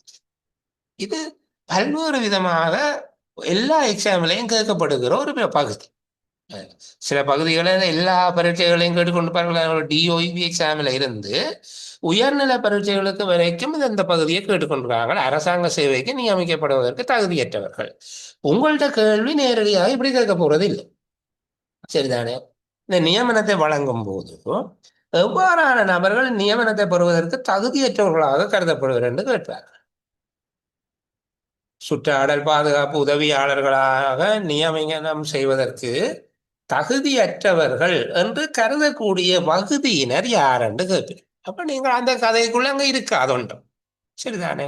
ஆனால் அது ஒரு அரச நியமனம் என்கிற அடிப்படையில அல்லது அரசு சேவை என்கிற அடிப்படையில் அந்த அரசு சேவைக்கு யாரெல்லாம் எங்களுக்கு நியமிக்க தகுதியற்றவர்கள் என்கிறத நான் ஞாபகம் வச்சிருக்க வேண்டும். இந்த பகுதி எனக்கு யார் சொல்ல போறீங்க? அந்த ஆக்களுக்கு யாருண்டு? 45வது உறுப்புரை சார். 45வது உறுப்புரை. இன்னும் அழகா சொன்னா ஒரே ஒரு அத்தியாயம், அது தனிய அத்தியாயம் 5. 5வது அத்தியாயத்துல தெளிவாக இருக்கு அந்த பகுதி. சரிதானே? இது எப்பவும் ஞாபகம் வச்சிருக்க வேணும். இப்போ 45வது உறுப்புரை இனி மறக்க கூடாது. இப்படித்தான் இந்த விடயங்களை ஞாபகம் வச்சிருக்க. புத்தகம் முழுமையும் எங்களோட மனசுக்குள்ள வந்துடும். படிப்படியா நாங்க படிச்சு கொண்டு வரோம். இப்ப இதையும் நான் பிள்ளைகளுக்கு ஏற்கனவே விளங்கப்படுத்தி இருந்தாலும் இப்போ எல்லோருக்கும் சேர்த்து புதியவர்களும் இருக்கிற அடிப்படையில இதுலயும் 3 விதமான புரிதல் இருக்குது. கவனமா பார்க்க வேணும். என்னென்றால், அரசாங்க சேவைக்கு நியமிக்க தகுதி இல்லாத ஆக்களார் அரச சேவையில் மீண்டும் இணைத்துக் கொள்வதற்கு தகுதி இல்லாத ஆக்களார். வைத்திய காரணங்களுக்காக ஓய்வு பெற்ற ஒருவர் அரச சேவையில எவ்வாறான சந்தர்ப்பத்தில் மீண்டும் இணைத்துக் கொள்ளக்கூடாது அல்லது எவ்வாறு இணைத்துக் கொள்ளலாம். இந்த 3ம் ஒரே மாதிரியாக இருக்கும், ஒன்றோடு ஒன்று தொடர்பு மட்டும் இருக்கும். ஆனால் அதுக்கிடையில் இருக்கிற தெளிவான வேறுபாடை நாங்கள் எழுதக்கூடியவர்களாக இருக்க வேண்டும். சரியா?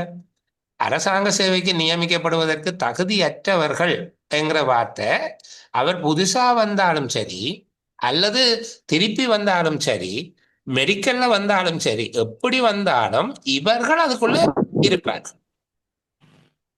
மீள சேர்க்கிற ஆக்களுக்குள்ள ஒரு பகுதியாக அரச சேவையில் நியமனம் பெற தகுதியற்றவர்கள் என்ற கேட்டகரியாக இருந்து கொண்டுதான் இருப்பேன். இப்போ இதை நீங்கள் அந்த சின்ன வயதுல படிக்கிறதோட அந்த மாதிரி பார்த்து கொண்டீங்கன்னா, அரசாங்க சேவையில் நியமனம் பெறுவதற்கு தகுதியற்றவர்கள் என்கிறது ஒரு ஏரியா, அது ஒரு தனி ஒரு ஏரியா. சரிதானே? மீள நியமனம் பெறுவதற்கு தகுதியற்றவர்கள் என்கிறது அது வேறு ஒரு ஏரியா. இந்த முந்தித்தோட படிக்கிற மாதிரி 2 பட்டம் போட்டு ஒன்று ஒன்று வெட்டுற மாதிரியாக இருக்கும். இப்படியாக அரசாங்க சேவையில நியமனம் பெறுவதற்கு தகுதியற்றவர்கள், அரசாங்க சேவையில மீள நியமனம் பெறுவதற்கு தகுதியற்றவர்கள். அப்ப மீள நியமனம் பெறுவதற்கு தகுதியற்றவர்கள்னா முந்தி இருந்து வேலையை விட்டு போய் திருப்பி யார் வரையில யார் திரும்பி வரலாம் ரெண்டு கேட்கிற 2 கேள்விக்கும் இடையில தெளிவான வேறுபாடு இருக்கு. நாங்கள் அந்தந்த உறுப்புரைகளை கொஞ்சம் பார்த்துக்கொள்ளும். சரியா? அப்ப இதுல பாருங்க, அரசாங்க சேவைக்கு நியமனம் பெறுவதற்கு தகுதியற்றவர்கள் யார் என்ற போது இந்த இதுல இருக்கிற ஒழுங்குல எழுதுங்க. ஆனா நாங்க கதைக்கிற ஒழுங்குல ஞாபகம் வச்சிருக்கிறது நல்லது. சரியா? சரி, முதலாவது இலங்கை பிரஜை அல்லாதவர் அல்லது பிரஜா உரிமை இழந்தவர். இலங்கை பிரஜையாக இருந்து சில வேளைகள்ல சில விடயங்கள்ல அவர்கள் இலங்கை பிரஜா உரிமையை இழக்கிறது உண்டு. அது தொடர்பில் நான் சட்டம் பற்றியெல்லாம் கதைச்சு கொண்டு இருக்க இல்லை. பிரஜா உரிமை இழக்கிறதுக்கு வாய்ப்பு இருக்கு. சரி, சில குறிப்பிட்ட கால சிறை தண்டனை பெற்றவர்கள் இலங்கை பிரஜைகளாக குறித்த காலத்துக்கு கருத்தில் கொள்ளப்பட மாட்டார்கள் என்றெல்லாம் இருக்கு. அப்ப இலங்கை பிரஜை அல்லாதவர் அல்லது பிரஜா உரிமையை இழந்தவர், இது ஒரு வகை. 2வது, அரசாங்க சேவையில இருந்த நேரத்தில, அந்த அரசாங்க சேவையில் இருந்த நேரத்தில் என்பதை நாங்கள் SLS லெவலுக்கு எழுதுறதாக இருந்தால் அரசாங்க சேவையில அல்லது மாகாண அரசாங்க சேவையில அல்லது அரசாங்க கூட்டு தாபனத்தில் அல்லது நியதி சட்ட நிறுவனம் ஒன்றில் சேவையாற்றும் போது, அப்ப இந்த 4ல ஏதோ ஒன்றுல வேலை செய்து கொண்டு இருக்கீங்க. 4 ஞாபகம் வச்சிருக்கீங்களா? அரசாங்க சேவை என்றது மத்திய அரசாங்கத்தை குறிக்கும். அரசாங்க சேவை, மாகாண அரசாங்க சேவை அல்லது அரசாங்க கூட்டுத்தாபனம் அல்லது நியதி சட்ட நிறுவனம். நியதி சட்டத்தின் கீழ் தாவிக்கப்பட்ட ஒரு நிறுவனம் நியதி சட்ட நிறுவனம். இதுல சேவையாற்றி கொண்டிருக்கிற நேரத்துல எவராவது ஒருவர் அவருடைய வினைத்திறமையின்மை காரணமாக கட்டாயமாக ஓய்வு பெற செய்யப்பட்டால், 2வது ஒழுக்காற்று காரணங்களுக்காக ஓய்வு பெற செய்யப்பட்டால் அல்லது பதவி நீக்கம் செய்யப்பட்டால், ஒழுக்காற்று காரணங்களுக்காக ஓய்வு பெற செய்யப்பட்டால் அல்லது பதவி நீக்கம் செய்யப்பட்டால், மூன்றாவது பதவி நீக்கம் செய்து அவர் ஏதோ ஒரு மேன்முறையீட்டை செய்து அவர் கருணை அடிப்படையில் பதவி நீக்கத்துக்கு பதிலாக கட்டாயமாக ஓய்வு பெற செய்யப்பட்டால் அல்லது பதவியை வெறிதாக்கியவராக இருந்தால் அவர் அரசு சேவையில மீள வர இயலார். இந்த ரெண்டாவது கொஞ்சம் பெரிய விஷயம், நான் திரும்ப திரும்ப பல இடங்கள்லையும் சொல்லுகிறது. அரசாங்க சேவையில என்று இனி நாங்கள் எழுதக்கூடாது. நிர்வாக சேவைகள் எழுதுகிற போது தெளிவாக வரையறை செய்து சொல்ல போறோம். அரசாங்க சேவை அல்லது மாகாண அரசாங்க சேவை அல்லது அரச கூட்டுத்தாபனம் அல்லது நியதி சட்ட நிறுவனம் ஒன்றில் பணியாற்றி கொண்டிருக்கும் போது வினைத்திறமையின்மைக்காக கட்டாயமாக ஓய்வு பெற செய்யப்பட்ட ஒருவர் பதவி நீக்கத்துக்கு பதிலாக கருணை அடிப்படையில் ஓய்வு பெற கட்டாயமாக ஓய்வு பெற செய்யப்பட்ட ஒருவர், ஒழுக்காற்று காரணங்களுக்காக ஓய்வு பெற செய்யப்பட்ட அல்லது பதவி நீக்கம் செய்யப்பட்டவர், பதவியை வெறிதாக்கிய ஒருவர் அரசு சேவையில் நியமனம் பெற தகுதியற்றவர். மூன்றாவது, குடியரசுக்கு எதிராக குற்றவியல் தவறொன்றை செய்து குற்றவாளியாக நீதிமன்றத்தினால காணப்பட்டவர். இலங்கை ஜனநாயக சோசலிச குடியரசுக்கு எதிராக புரிந்த குற்றவியல் தவறொன்றுக்கு நீதிமன்றம் ஒன்றினால் குற்ற தீர்ப்பு வழங்கப்பட்டவர். இந்த மூன்றாவதுக்கு நாலாவதுக்கும் என்ன வேறுபாடு என்றால், மூன்றாவது இலங்கை ஜனநாயக சோசலிச குடியரசுக்கு எதிராக குற்றம் புரிந்திருக்கிறார். நாலாவது ஏதாவது குற்றவியல் தவறு ஒன்றுக்காக நீதிமன்றம் ஒன்றினால் குற்றவாளியாக காணப்பட்டார். ஐந்தாவது, கடன் தீர்க்க வகையற்றவர், வாங்கிய கடனை கொடுக்கிறதுக்கு வசதி இல்லாதவர் என்று நீதிமன்றம் அவரை மன்னித்து விட்டார். கடன் தீர்க்க வகையற்றவர் என்று பிரகடனப்படுத்தப்பட்ட ஒருவர் ஆகியோர் அரசாங்க சேவையில நியமனம் பெற இயலாது. இதே ஒரு கட்டுரை கேள்வியாக அவர்கள் கேட்கலாம். நாங்கள் ஏற்கனவே அங்க உங்களுக்கு சொன்னது போல, இந்த நியமனத்தை வழங்குவதற்கு பூர்த்தி செய்யப்பட வேண்டிய முன் நிபந்தனைகளை இவ்வாறான நியமனம் ஒன்றின் போது எத்தகைய வகுதியினருக்கு நியமனம் வழங்கப்படுதல் ஆகாது, 4 புள்ளிக்கு சேர்த்து ஒரே கேள்வியாக ஆனா அவன் பிரிவா கேட்கலாம். அப்ப முன் நிபந்தனைகள் 5 விஷயம் இருக்குது, அதுக்கு 4 புள்ளியும், அதுல 5ல ஏதாவது 4 சரியாக நீங்கள் எழுதினா 4 புள்ளியும், அதே போல இந்த நியமனத்தை யாருக்கு வழங்கக்கூடாது என்பது தொடர்பில் 5ல 4 விடயங்கள் எழுதினால் 4 புள்ளியும் என்பதாக அவர்கள் தீர்மானிக்கலாம். சரியா? அப்ப அதுல தெளிவாக இருக்கணும். இதுதான் கேள்வி, இதுதான் விட என்கிறத தெரிஞ்சு கொள்ற மாதிரி பார்த்து கொண்டு வந்தா சரி. சரி, ஒரு சிறிய ஓய்வுக்கு பிறகு தொடர்ந்து பேசுவோம். சரி, அப்போ கொஞ்சம் கவனிங்க. நாங்கள் இந்த முதலாவது கேள்விக்கு எழுதின விட இருக்குத்தானே பொது நிபந்தனைகள் தொடர்பாக. இந்த பொது நிபந்தனைகளை ஏற்கனவே நான் சொன்னது மாதிரியாக இப்படி ஒரு வினாத்தாள் அவர்கள் கொண்டு வந்து கேட்கிறதாக இருந்தால் எப்படி கேட்பினம் என்கிறது எங்களுக்கு கேள்வி வடிவம் விளங்கினால் அதுக்கு ஏற்றபடி நாங்கள் பார்த்து கொள்வோம். இங்க பாருங்க, இதுல 6 தொடக்கம் 10 வரையான வினாக்கள் பின்வரும் நிகழ்வு அல்லது சந்தர்ப்பத்தை அடிப்படையாக கொண்டவை என்று சொல்லப்பட்டிருக்கு. சரிதானே? இப்படி போட்டுட்டு ஒரு கதையை போட்டுட்டு 6வது ஒரு படிவம் சம்பந்தமா கேள்வி கேட்டிருக்காங்க. இதோட சம்பந்தப்பட்டது இல்லை.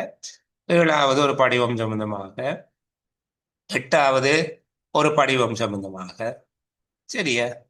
அப்ப இது விடுமுறையோட சம்பந்தப்பட்டது. அது கால அளவு இப்படி மிக நுணுக்கமா கேள்விகளை கேட்கிற மாதிரியாகத்தான் இந்த வினாத்தாள் அமைஞ்சிருக்கு. இப்ப மேல இருக்கிறத பாருங்க, 3வது கேள்வியை பாருங்க. வீதி பராமரிப்பு உதவியாளர்கள், நாங்கள் சுற்றாடல் பாதுகாப்பு உதவியாளர்கள் சொன்னாங்களே, புதுசா நாங்கள் ஒரு பெயர் வச்சுக்கொண்டோம். அப்படி பதவிக்குரிய பெயர்களை மாற்றி அமைக்க முடிவது யார்? அவர்களுடைய பதவிக்குரிய பெயர்களை மாற்றி அமைக்கலாம் என்று கேட்கிறாங்க. இந்த மாதிரியாக நாங்கள் பார்த்திருக்கிற இந்த 46 தொடக்கம் 56 வரையிலான பகுதி இருக்குத்தானே, இது பொதுவான நிபந்தனைகள் என்று சொல்லி பொதுச்சேவை ஆணைக்குழுவின் நடைமுறை விதிகளுக்குள்ள தொடர்ச்சியாக எங்கள்கிட்ட ஒரு கேள்வியை கேட்கலாம். சரிதானே? 1 வேர்ட் ஆன்சரா நாங்கள் எங்களை விட எழுத சொல்லி கேள்வி கேட்கலாம், அல்லது 4 விடைகளை தந்து போட்டு கேட்கலாம். இப்போ இதுல பாருங்க, இடமாற்ற முறை அறிமுகம் செய்யப்பட்டதுன்னு ஒரு நோக்கத்தை குறிப்பிடுக. இடமாற்ற கொள்கை திட்டம் தயாரிக்கப்படும் போது கவனத்தில் கொள்ள வேண்டிய ஒரு விடயத்தை குறிப்பிடுக. இதுகள் எல்லாம் பாத்தீங்கன்னா எல்லாத்துலயுமே 7-8 விஷயம் இருக்குது. அதுல ஒன்றைத்தான் எழுத சொல்லி இருக்கலாம். இடமாற்றத்தினால அடைய எதிர்பார்க்கிற நன்மைகள் 8 இருக்குது. அது உண்டு ஒரு நோக்கம் சொல்லுங்க ரெண்டு கேட்டிருக்கு. சரிதானே? அப்ப சில வேளையில அந்த 8ல 5 விஷயம் இதுக்கு பொருத்தம் இல்லாமலே இருக்கும். இதுல சொல்லப்படுற கதைக்கு அங்க 5 விஷயம் பொருந்தாது. அப்ப 5ஐ நீக்கி போட்டு மிச்சமா இருக்கிற 3 எடுத்து அதுக்குள்ள ஒன்று எழுத வேண்டியதாக இருக்கும். நாங்கள் சும்மா எங்களுக்கு பாடமான எல்லாத்தையும் கொண்டு போய் எழுதிடலாம். இப்படி எங்களோட தனித்தனி வாக்கியமாக எழுதுறதுக்கு அவர் அந்த கேள்வியை 6வது அத்தியாயத்தை பயன்படுத்துவாராக இருந்தால் நாங்கள் சளைச்சு போயிடலாம். ஐயோ இப்படி கேட்கல, நாங்கள் ஓரளவு சுருக்கமாக எழுதத்தான் படித்து வச்சிருந்த நாங்கள் சொல்லி சொல்லலாம். சரிதானே? அப்ப இதை வச்சுக்கொண்டு நாங்கள் எப்படி இதுக்குள்ள கேள்வி கேட்க போறார்கள்? சாதாரணமாக இந்த விஷயத்த பார்ப்போம். இப்ப 46வது உறுப்புரையில அப்படி கேட்கக்கூடிய அளவுக்கு ஒரு மிக துல்லியமான ஒரு இடம் இல்லை. அது ஒரு பொதுமைப்படுத்தப்பட்ட விஷயம்தான். சரிதானே? குடியரசு மற்ற நம் மக்கள் நலன் கருதி தன்னுடைய பதவியின் கடமைகளையும் பொறுப்புகளை தளராத ஊக்கத்தோட விடாமுயற்சியோட நிறைவேற்ற வேணும் என்கிறது சாதாரணமான விஷயம். அது போயிட்டு சரியோ. 47வது அரசாங்க உத்தியோகத்தர்களுடைய கடமை. அரசியலமைப்பு சட்டத்தினால குறித்துரைக்கப்பட்ட அரசாங்க உத்தியோகத்தர்களுடைய கடமை. அரசாங்க உத்தியோகத்தர்கள் செயற்பட வேண்டிய விதம் தொடர்பாக அரசியலமைப்பினால குறித்துரைக்கப்பட்டிருக்கிற ஏற்பாடுகள் ரெண்ட சொல்லுங்கோ என்று கேட்கறதுக்கு வாய்ப்பு இருக்கு இந்த பகுதிக்குள். சரி, அங்க 2 புள்ளிக்குரிய ஒரு கேள்வியாக அவர்கள் கேட்கலாம். அரசாங்க உத்தியோகத்தர்கள் அரசியலமைப்பில்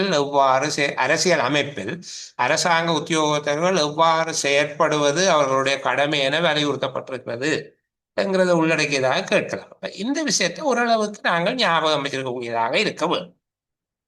இதுக்குள்ள எழுத சொல்லி கேட்கிறேன். இந்த கேள்வி போட போறார் என்றால் ஒரு இடத்துல தொட்டால் அப்படியே தொடர்ச்சியா போட்டு கொண்டு போவார். சரியா? அரசாங்க உத்தியோகத்தர்கள் தமது சேவையில் எவ்வாறு செயற்பட வேண்டும் என அரசியலமைப்பினால வலியுறுத்தப்பட்டிருக்குது என்று ஒரு DOEVH கேள்வி மாதிரி உங்கள்கிட்ட கேட்க மாட்டான். அதுல எப்படி கேட்பாருன்னா, சுற்றாடல் பாதுகாப்பு உதவியாளர் ஒருவர் நியமனம் பெற்ற பின்னர் எவ்வாறு செயற்படுதல் வேண்டும் அல்லது அவர் செயற்பட வேண்டிய விதம் தொடர்பாக அரசியலமைப்பினால வலியுறுத்தப்படுகின்ற 2 விடயங்களை குறிப்பிடுக என்று கேட்டால் நாங்கள் அவர் அரசியலமைப்பையும் நாட்டின் அனைத்து விதமான எழுத்திலான சட்டங்களையும் பின்பற்றி ஒழுக வேண்டும், தேசிய அபிவிருத்தியை விருத்தி செய்வதோடு தேசிய ஒற்றுமையை பேணி பாதுகாக்க வேணும், பொது சொத்துக்களை பேணி பாதுகாப்பதோடு பொது சொத்துக்கள் முறையற்ற விதத்தில் பயன்படுத்தப்படுவதற்கோ வீண் விரயம் செய்யப்படுவதற்கோ இடமளிக்க கூடாது, ஏனையவர்களுடைய உரிமைகளுக்கும் சுதந்திரத்துக்கும் மதிப்பளிக்க வேண்டும், இயற்கை வளங்களை பாதுகாப்பதில் கவனம் செலுத்த வேண்டும். இப்படி ஒரு விடயத்தை எழுதக்கூடியதுக்கு தயாராக இருக்க வேண்டும். இது 47வது உறுப்புரையில சொல்லப்படுவதும் அரசியலமைப்பு சட்டத்தில் சொல்லப்படுகிறதும் ஒரே விதம் தான். அதுல இருந்து கொப்பி பண்ணி போட்டிருக்கிறேன். இதுகளை கேட்கக்கூடிய ஒரு கேள்வி இருக்கு. இப்படி ஒரு பொதுமைப்படுத்தப்பட்ட கேள்வியும் அவர்கள் கேட்பார்கள். இலக்கம் படிவங்களை மட்டும்தான் கேட்பின வேண்டும் நினைக்கக்கூடும். 48வது உறுப்புரையில கேட்கக்கூடிய என்னென்னா, அரசாங்க உத்தியோகத்தர்களால் பின்பற்றப்பட வேண்டிய நிர்வாக கருவிகள் எவை என்று சொல்லி எங்களுக்கு தெரிஞ்சிருக்குதா என்று அவர் பார்ப்பார். சரிதானே? அரசாங்க உத்தியோகத்தர்களினால் பின்பற்றி ஒழுக வேண்டிய நிர்வாக கருவிகள் 2 பட்டியலிடுக என்ற விதமா கேட்கலாம். ஒரு புள்ளிக்கு கேட்கலாம். சரிதானே? அல்லது நிர்வாக கருவிகள் 2 தருக.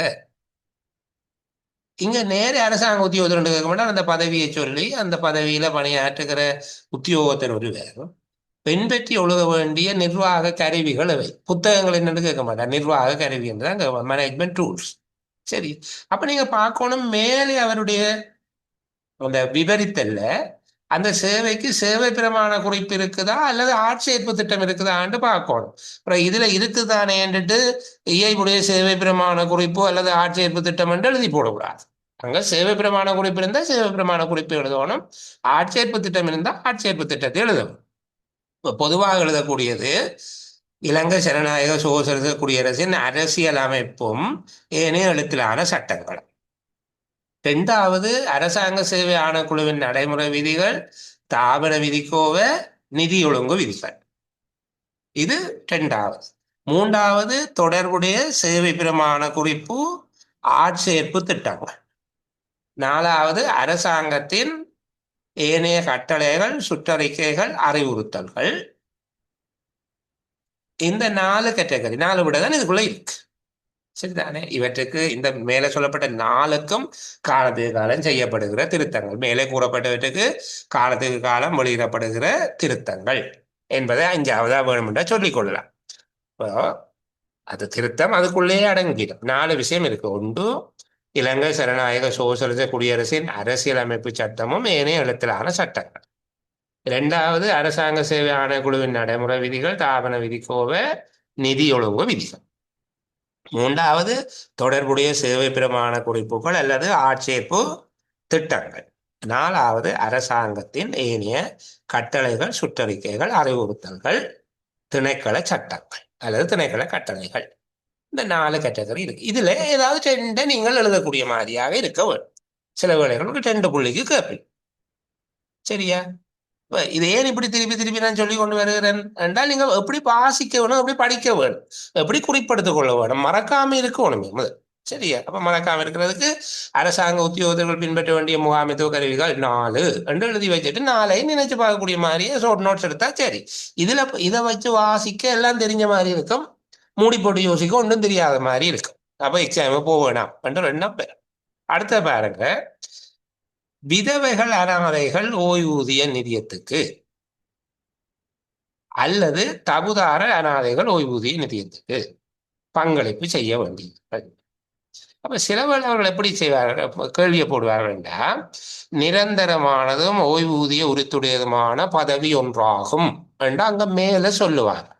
இந்த சுற்றாடல் பாதுகாப்பு உதவியாளர்கள் என்பது நிரந்தரமானதும் ஓய்வூதிய உரித்துடையதுமான பதவி ஒன்றாகும் என்று மேலே சொல்லிட்டாங்க.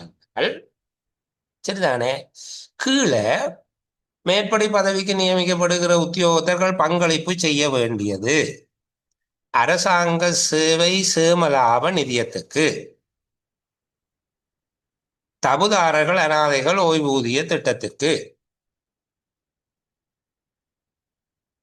விதவைகள் அனாதைகள் ஓய்வூதிய திட்டத்துக்கு, அரசாங்கத்தினால் அறிமுகம் செய்யப்படும் வேறு ஓய்வூதிய பொருத்தமான ஓய்வூதிய திட்டம் ஒன்றுக்கு என்பது போன்ற விடைகளை தரலாம். கேள்விய சில வேளையில் எங்களுக்கு மாற்றி அமைத்து விடலாம். பங்களிப்பு செய்ய அவசியம் அற்றது என்று சொல்லும். அப்படி வரையக்குள்ள 3 விட சரியா இருக்கும், ஒரு விட தான் தவறான விடையாக இருக்கும். அந்த தவறான விடையத்தான் அவர் கேட்கிறார். பங்களிப்பு செய்ய பொருத்தமற்ற ஓய்வூதிய திட்டம் எது? அரசாங்க சேவை சேமலாப நிதி. சரிதானே? சில வேளையில இப்போ 3 பிழையான விடையை போட்டு ஒரு சரியான விடையை போடுவார்கள். நிரந்தரமான ஓய்வூதிய உரித்துடையது என்ற அவர் சரியான விடையை போட்டிருப்பார்கள். விதவைகள் அனாதைகள் ஓய்வூதிய நிதியம் அல்லது தகுதார அனாதைகள் ஓய்வூதிய நிதியம் என்கிறது சரியான விடை. கீறுறதுக்கு வந்தா இப்படி, அல்லது எழுதுறதாக இருந்தால் நாங்கள் ஏற்புடையவாறு என்று தொடங்க வேண்டும். ஏற்புடையவாறு என்பதனுடைய பொருள் என்ன?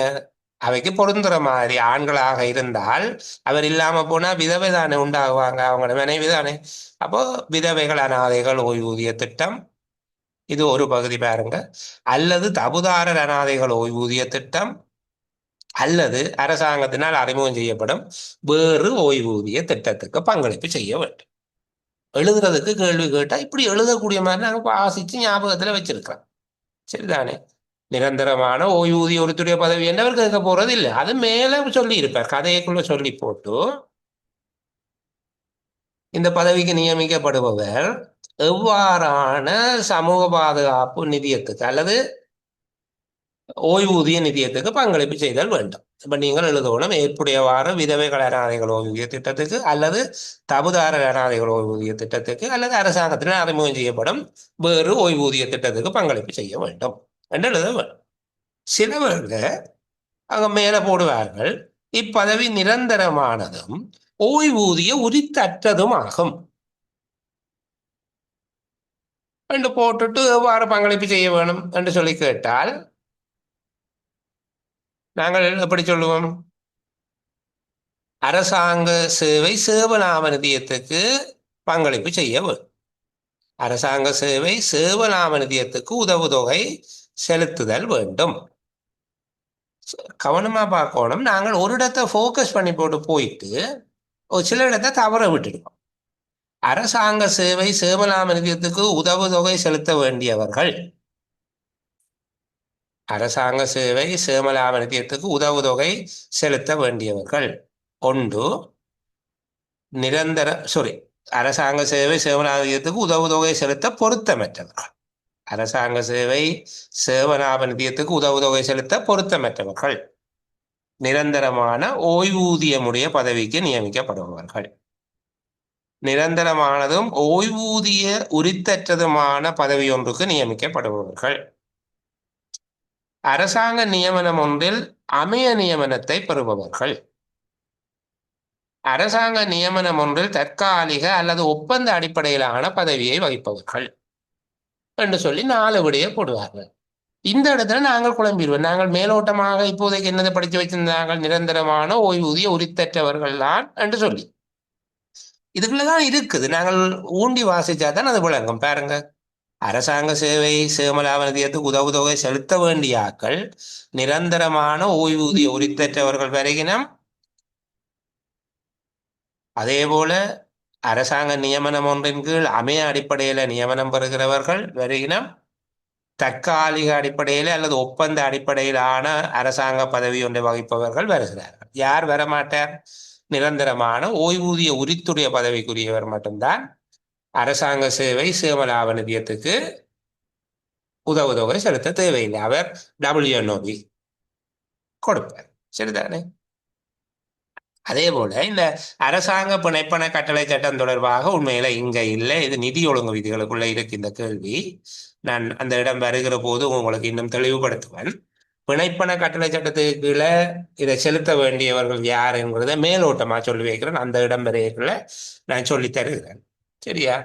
ஒன்று, இந்த அரசாங்க பணம் பெறுவது, வைத்திருப்பது, வழங்குவதற்கு பொறுப்பாக இருக்கிறவர்.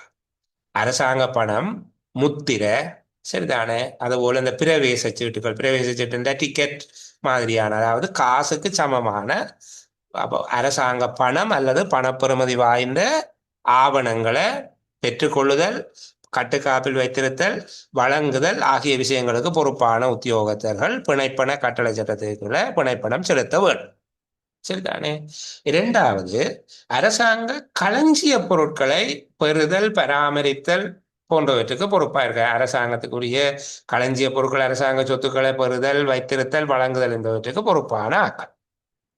3வது, அரசாங்க வங்கி கணக்கு நடைமுறைகளை கையாளுபவர்கள், அதாவது உறுதிச்சீட்டுகளை அத்தாட்சிப்படுத்துபவர்கள், கொடுப்பனவு செய்பவர்கள், அரசாங்க காசோலைகளில் கையொப்பமிடுகிறவர்கள், அதாவது அரசாங்க வங்கி கணக்கு தொடர்பில் செயற்படுகிறவர்கள்.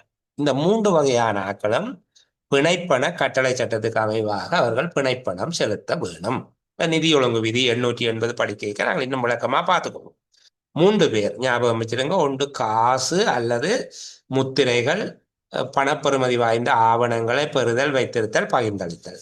2வது, களஞ்சிய பொருட்கள், அரசாங்க சொத்துக்களை பெறுதல், வைத்திருத்தல், பகிர்ந்தளித்தல் ஆகிய விடயங்களுக்கு பொறுப்பான ஆக்கள்.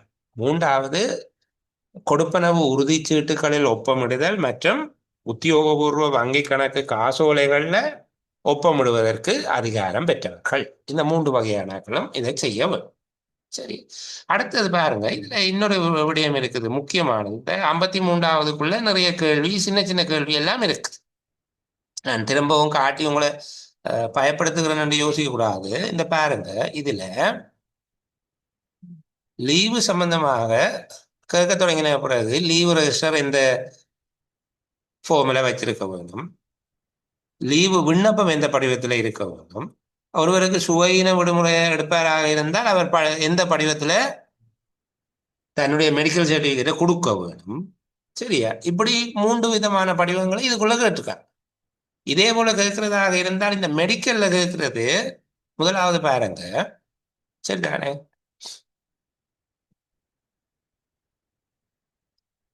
மருத்துவ பரிசோதனை செய்யப்படுவதன் நோக்கம் என்ன என்று கேட்கலாம்.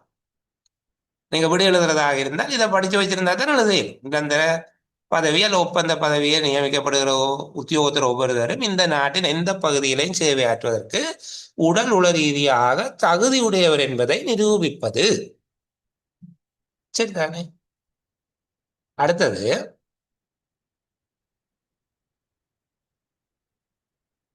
மருத்துவ அறிக்கை, மருத்துவ பரிசோதனை ஒன்று செய்யப்பட வேண்டிய முறைமை என்ன என்று கேட்பார். அல்லது எவ்வாறான முறைக்கு இணங்க செய்யப்பட வேண்டும் என்று கேட்பார். அந்த பதவியை சொல்லித்தான் எல்லாமே மேல சொல்லப்பட்ட கதை தான். அதை பிறகு நீங்க மறக்க கூடாது. அந்த கதையில சொல்லப்பட்ட உத்தியோகத்தை மருத்துவ அறிக்கை செய்ய வேண்டிய ஒழுங்கு முறை யாது என்று கேட்பார். சரிதானே?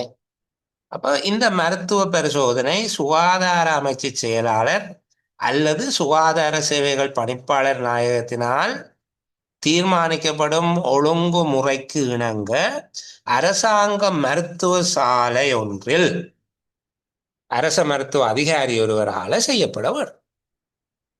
இப்படி பார்த்துதான் புள்ளி போடணும். சில வேளையில 2 புள்ளிகளை கொடுக்கிறதாக இருந்தால் சுகாதார அமைச்சு செயலாளர் அல்லது சுகாதார சேவைகள் பணிப்பாளர் நாயகத்தினால் தீர்மானிக்கப்படும் ஒழுங்குமுறை என்பதற்கு 1 புள்ளியையும், அரசாங்க மருத்துவ சாலை ஒன்றில் செய்யப்பட வேண்டும், அரசாங்க மருத்துவ அதிகாரி ஒருவரால செய்யப்பட வேண்டும் என்று சொல்லி எழுதப்படுறதுக்கு 1 புள்ளியையும் கொடுப்பார்.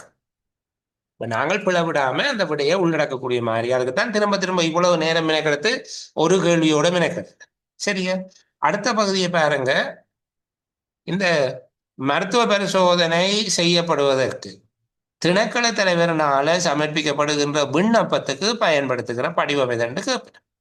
பொது 169 படிவம், மாதிரி படிவம் என்று எழுத தேவையில்லை, நீங்க படிவம். சரிதானே? 2வது, மருத்துவ அதிகாரி பரிசோதனை மேற்கொண்டு அறிக்கை சமர்ப்பிக்கிற படிவம் சுகாதாரம் 169. பிறகு நீங்க சேவைக்கு வந்த பிறகு மெடிக்கல் கொடுக்கறது தான் சுகாதாரம் 170. இது சுகாதாரம் 169. சரியா?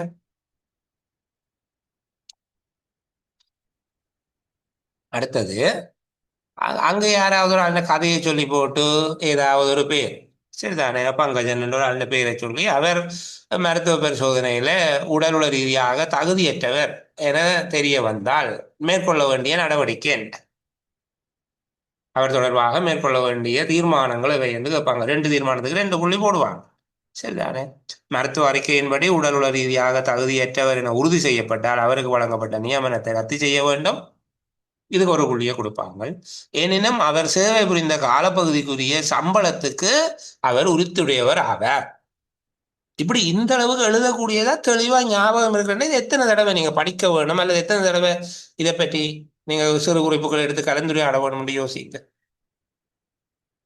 அதுபோல பாருங்க, அரசாங்க சேவையில் பதவிக்கு நியமிக்கப்படுகிற உத்தியோகத்தர் ஒருவர் உறுதிப்பாட்டை செய்து ஒப்பமிடுதல் அல்லது சத்தியம் செய்து ஒப்பமிடுதலுடன் தொடர்புடைய அரசியலமைப்பினுடைய உறுப்புரைகள், அரசியலமைப்பின் அட்டவணைகளவை என்று கேட்பார். அரசாங்க சேவையில் பதவிக்கு நியமிக்கப்படும் உத்தியோகத்தர் ஒருவர் உறுதிப்பாட்டை செய்து, அதாவது சத்தியம் என்று சொல்றது அல்லது உறுதியுரை என்று சொல்றது, அதுல அரசியலமைப்பு முரணாக நடக்க மாட்டேன், பிரிவினை கூற மாட்டேன் எல்லாம் இருக்கு, அதை விடுவோம். சரிதானே? இப்போ உறுதிப்பாட்டை செய்து ஒப்பமிடுவதோடு தொடர்புடைய அரசியலமைப்பின் அட்டவணைகள், அதுல 4 விட தருவார். அரசியலமைப்பின் 3ஆம் 4ஆம் அட்டவணைகள், அரசியலமைப்பின் 4ஆம் 5ஆம் அட்டவணைகள், அரசியலமைப்பின் 4ஆம் 6ஆம் அட்டவணைகள், அரசியலமைப்பின் 4ஆம் 7ஆம் அட்டவணைகள் என்ற எங்களுக்கு எல்லாம் தெரிய போல இருக்கும். அப்ப இங்க நாங்கள் தெளிவா படிச்சு வச்சுட்டோம் என்றால் அந்த பிரச்சனை வராது. அரசியலமைப்பின் 4ஆம் மற்றும் 7ஆம் அட்டவணைகளின் நியதி பிரகாரம். சரியா? இந்த பகுதிக்குள்ளேயே ஏற்கனவே இருக்கக்கூடிய இந்த 3 விடயங்களையும் நான் மேலதிகமாக சொல்லிட்டு போறேன். இதை நாங்கள் பொது நிபந்தனைகளுக்குள்ள எழுத இல்லை. சரிதானே? மாதாந்த வேதனம் பெறுகின்ற அரசாங்க உத்தியோகத்தர் ஒருவர் பதவியில் இருந்து விலக விரும்பும் போது பின்பற்ற வேண்டிய ஒழுங்குமுறை தொடர்பாக பின்னுக்கு ஒரு அத்தியாயம் இருக்குது. அப்ப அதனால நான் இங்க அந்த பகுதியை பற்றி உங்களோட பேச இல்லை. 56, 57, 58, 59, 60 தொடர்புல இன்னொரு சந்தர்ப்பத்துல அந்த பகுதியை கலை. சரியா? சரி, அடுத்தது இந்த வினாத்தாளினுடைய அடுத்த கேள்வி பாருங்க. அரசாங்க சேவைக்கு நியமிக்கப்படுவதற்கு தகுதியற்றவர்கள், அது நாங்கள் அழகா பார்த்துட்டோம், அதை பற்றி திரும்பி சொல்ல தேவையில்லை. அதுக்குள்ள இது மாதிரியான நுணுக்கமான கேள்வியில கேட்டால் அப்படியே ஒரு முழுமைப்படுத்தப்பட்ட கேள்விதான் வரும். ஆக குறைஞ்சது 4 புள்ளிகளுக்கு. சில வேளையில ஒரு புள்ளிக்கோ 2 புள்ளிக்கோ கேட்கலாம். ஒருவரை சொல்லுங்க கொண்டு கேட்கலாம். இந்த சேவைக்கு நியமிப்பதற்கு தகுதியற்ற ஒருவரை குறிப்பிடுங்க கொண்டு கேட்கலாம். ஏனென்றா இடமாற்றத்தின் நோக்கம் 8ல் ஒன்றை சொல்லுங்க கொண்டு கேட்கிறவர் 4ல் ஒன்றை சொல்லுங்க கொண்டு கேட்காம இருக்கலாம் என்று நாங்கள் எதிர்பார்க்க தேவையில்லை. அவர் அப்படி கேட்போம். சரி, அடுத்த கேள்வி போவோம். 2வது, அரசு சேவையில் மீண்டும் இணைத்துக் கொள்ளப்படுவதற்கு தகுதியற்றவர். அப்ப இந்த கதையில உங்களுக்கு அவர்கள் சொல்லலாம், இதுல குறித்த எண்ணிக்கையானவர்களை அனுபவம் கருதி அரசு சேவையில இருந்து விலகிய, முறைப்படி கேட்டு விலகிய அல்லது ஓய்வு பெற்றவர்களையும் ஒரு 10% இணைத்துக் கொள்வதற்கு எதிர்பார்க்கப்படுது என்ற ஒரு கதையை சொல்லி விடுவாங்க. அவ்வளவுதான், கணக்க சொல்ல மாட்டாங்க. சரிதானே? அரசு அந்த சுற்றாடல் பராமரிப்பு உதவியாளர்கள் பதவிக்கு அரசு சேவையிலிருந்து முறைப்படி கேட்டு விலகிய அல்லது ஓய்வு பெற்ற அலுவலர்களில் மொத்த வெற்றிடத்தில் 10% வெற்றிடங்களுக்கு அவ்வாறான அலுவலர்களுக்கு வாய்ப்பு கொடுக்கறதுக்கு எதிர்பார்க்கப்படுகிறது என்று சொல்லி ஒரு கதையை சொல்லி போட்டு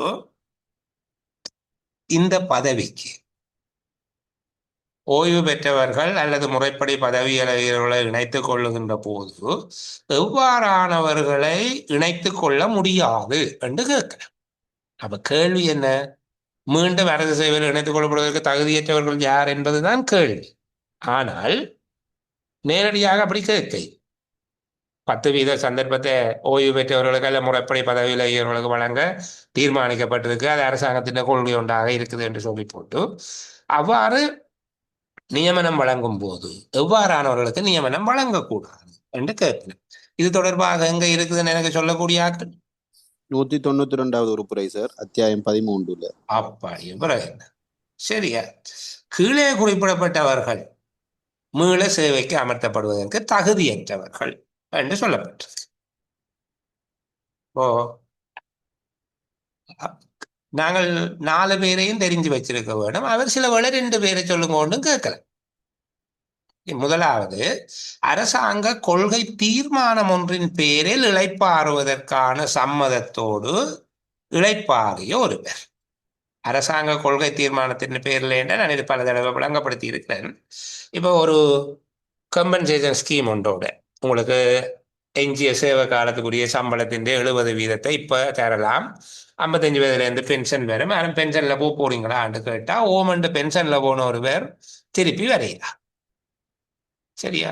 இப்போ சில வேளையில் 20 வருஷ சேவை காலம் முடிஞ்சால் உங்களோட வயதை பற்றி பிரச்சனை இல்லை. எஞ்சிய சேவை காலம் எவ்வளவு இருக்கோ அந்த காலப்பகுதிக்குரிய சம்பளத்தை கணக்கு பண்ணி அதில் 70% இப்போதே கையில் தந்து விடுவோம்.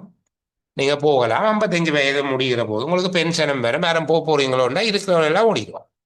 இப்படி போனாக்கள் திருப்பி அரசாங்க சேவைக்கு மீள இணைத்துக் கொள்ளப்படக்கூடாது.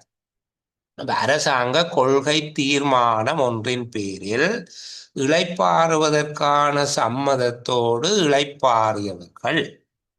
சரியா? 2வது, பென்ஷன்ல போறதுக்கு முன்னுக்கு இருக்கிற 3 வருஷத்துக்குள்ள முதலாவது அட்டவணையின் கீழ் குற்றவாளியாக காணப்பட்ட ஒருவர். தாவண விதிக்கோவை என்ற தொகுதி 2 முதலாம் அட்டவணையில குறிப்பிடப்பட்ட குற்றங்கள், அதுல 16 குற்றங்கள் இருக்குது. நாங்கள் எப்படி ஞாபகம் வச்சுக்கொள்வோம்? அது பென்ஷன்ல போறதுக்கு நேர் முன்னுக்கு இருக்கிற 3 வருஷத்துக்கு உள்ள தாவண விதிக்கோவையினுடைய தொகுதி 2 முதலாம் அட்டவணையின் கீழே உள்ள குற்றம் ஒன்றுக்கு குற்றவாளியாக காணப்பட்ட ஒருவர் அரச சேவையில மீள இணைக்க இயலாது. 3வது, ஓய்வூதிய பிரமாண குறிப்பின் 12ஆம் பிரிவின் கீழ் இளைப்பாறை செய்யப்பட்டவர். அவர்களுக்கு ஏதோ ஒரு இங்குவாரியோ என்னவோ ஒரு பர்பஸ் கொண்டு இருந்தால் அந்த இங்குவாரி முடிகிற வரைக்கும் அவரை சேவையில வச்சிருக்கலாக 60 வயது வந்துட்டு என்றால் 12ஆம் பிரிவின் கீழே அவரை ஓய்வு பெற செய்கிறது. பிறகு அந்த விசாரணையோ அந்த விடயம் ஒரு தீர்வுக்கு வந்ததுக்கு பிறகு அவருக்கு ஓய்வூதியம் கொடுப்பார்கள். அப்படி 12வது பிரிவின் கீழே இளைப்பாறை செய்யப்பட்ட ஒருவரை நாங்கள் திரும்ப சேவைக்கு அமர்த்த இயலாது. 4வது விஷயம், 5ஆம் அத்தியாயத்தில் நிழல்படுத்தப்பட்ட ஒருவர், அதாவது 45ஆம் உறுப்புரை நாங்கள் முதல் படிச்சிருந்தோம்.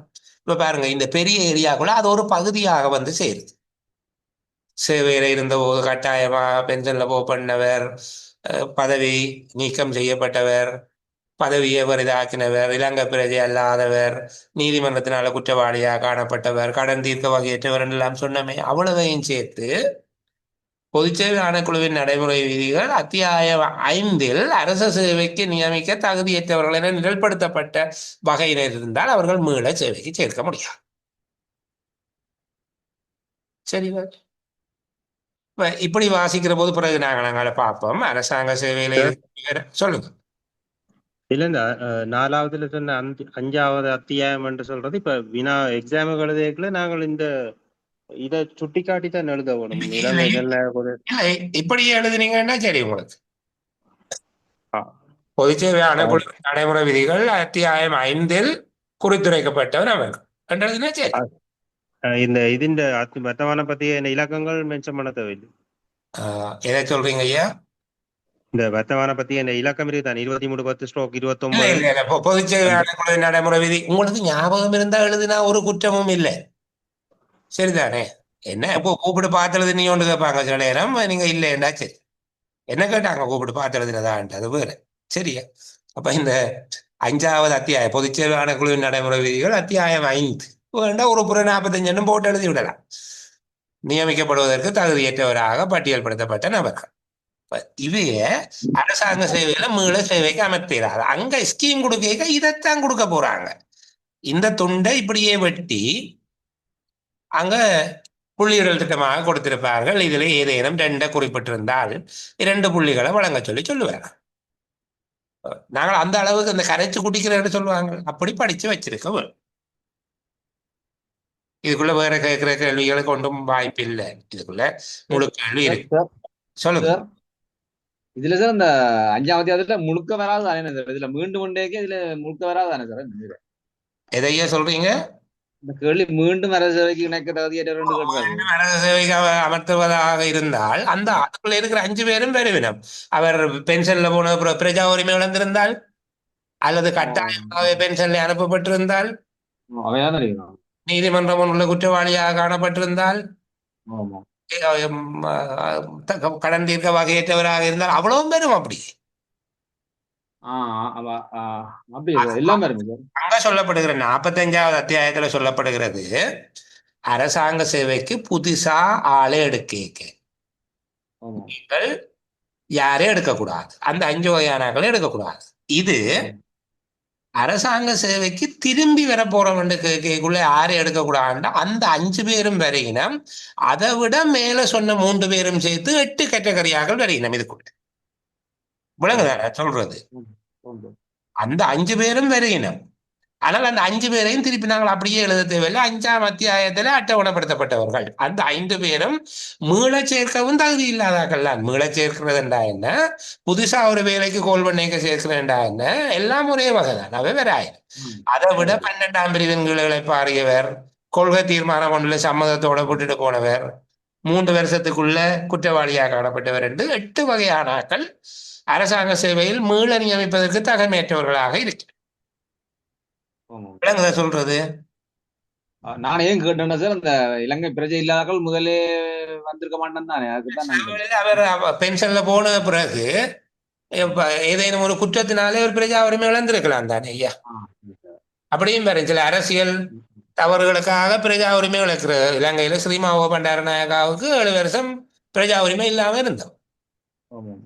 அப்படி எல்லாம் கணக்க சந்தேகங்கள். அப்ப சட்டம் சொல்லுகிற அந்த விஷயங்கள் இப்படி படிக்கத்தான் கூட சந்தேகம் விளங்குதா? சொல்ற விஷயம் அழகா விளங்குதா? இதுக்குள்ள 8 பேர் இருக்கிறவங்கிறது புரிஞ்சுதா உங்களுக்கு? மீள நியமிக்க தகுதியற்றவர்கள் என்று கேட்கிற போது 8 பேர், நியமிக்க தகுதியற்றவர்கள் என்று கேட்கிற போது 5 பேர். 2க்குள்ள வித்தியாசம் விளங்குது தானே? அடுத்த கேள்வி போகிறோம். சரியா? சில வேளைகள்ல அந்த விஷயத்தை சொல்லி போட்டு மருத்துவ காரணங்களுக்காக ஓய்வு பெற்ற ஒருவர் மீள இந்த சேவைக்கு விண்ணப்பிக்கிறார் என கருதி கொள்க, அந்த வேலைக்கு விண்ணப்பிக்கிறார் என கருதி கொள்க, அவரை இணைக்க வேணுமாக இருந்தால் எந்த நிபந்தனைகளை அவர் பூர்த்தி செய்ய வேணும் என்று கேட்பார். இதுதான் இங்க 2வது கேள்வி. வைத்திய காரணங்களுக்காக அரசு சேவையிலிருந்து ஓய்வு பெற்ற ஒருவர் மீண்டும் அரசு சேவையில் இணைத்துக் கொள்வதற்கு நிறைவேற்ற தேவையான விடயங்கள்.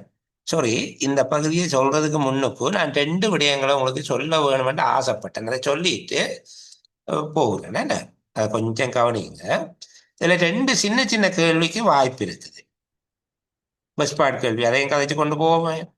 அரசாங்க சேவையில் இருந்து ஓய்வு பெற்ற ஒருவரை மீள சேவையில் அமர்த்துவதாக இருந்தால் அவருக்கு நியமன கடிதம் வழங்க வேண்டியது. சரியா? அவருக்கான நியமன கடிதத்தை வழங்க வேண்டியது பற்றி 193ஆம் உறுப்புரை இருக்கு. இது ஒரு புள்ளிக்கும் உங்கள்கிட்ட கேட்க.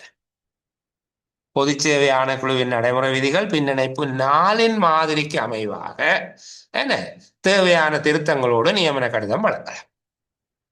அதுல 4 ஒரு சாம்பிள்லாம் போட்டுப்பாங்க, ஒரு மாடல். 4 மாதிரிக்கு அமைவாக தேவையான திருத்தங்களோடு நியமன கடிதத்தை வழங்கலாம். சரியா? இன்னொரு கேள்வி இருக்கு. 60 வயதை அடைவதற்கு முன்பாக, கட்டாய ஓய்வு பெறும் வயதை அடைவதற்கு முன்பாக ஓய்வு பெற்ற ஒருவரை திரும்ப நீங்கள் சேவைக்கு அமர்த்தினார், அந்த உத்தியோகத்தொருவரை மீள சேவைக்கு அமர்த்தினார், அவருடைய ஓய்வூதியம் தொடர்பில் மேற்கொள்ள வேண்டிய நடவடிக்கை என்ன? பொதுவாக அவரை அமர்த்தக்கூடாது என்று சொல்லியிருக்கு. சரிதானே?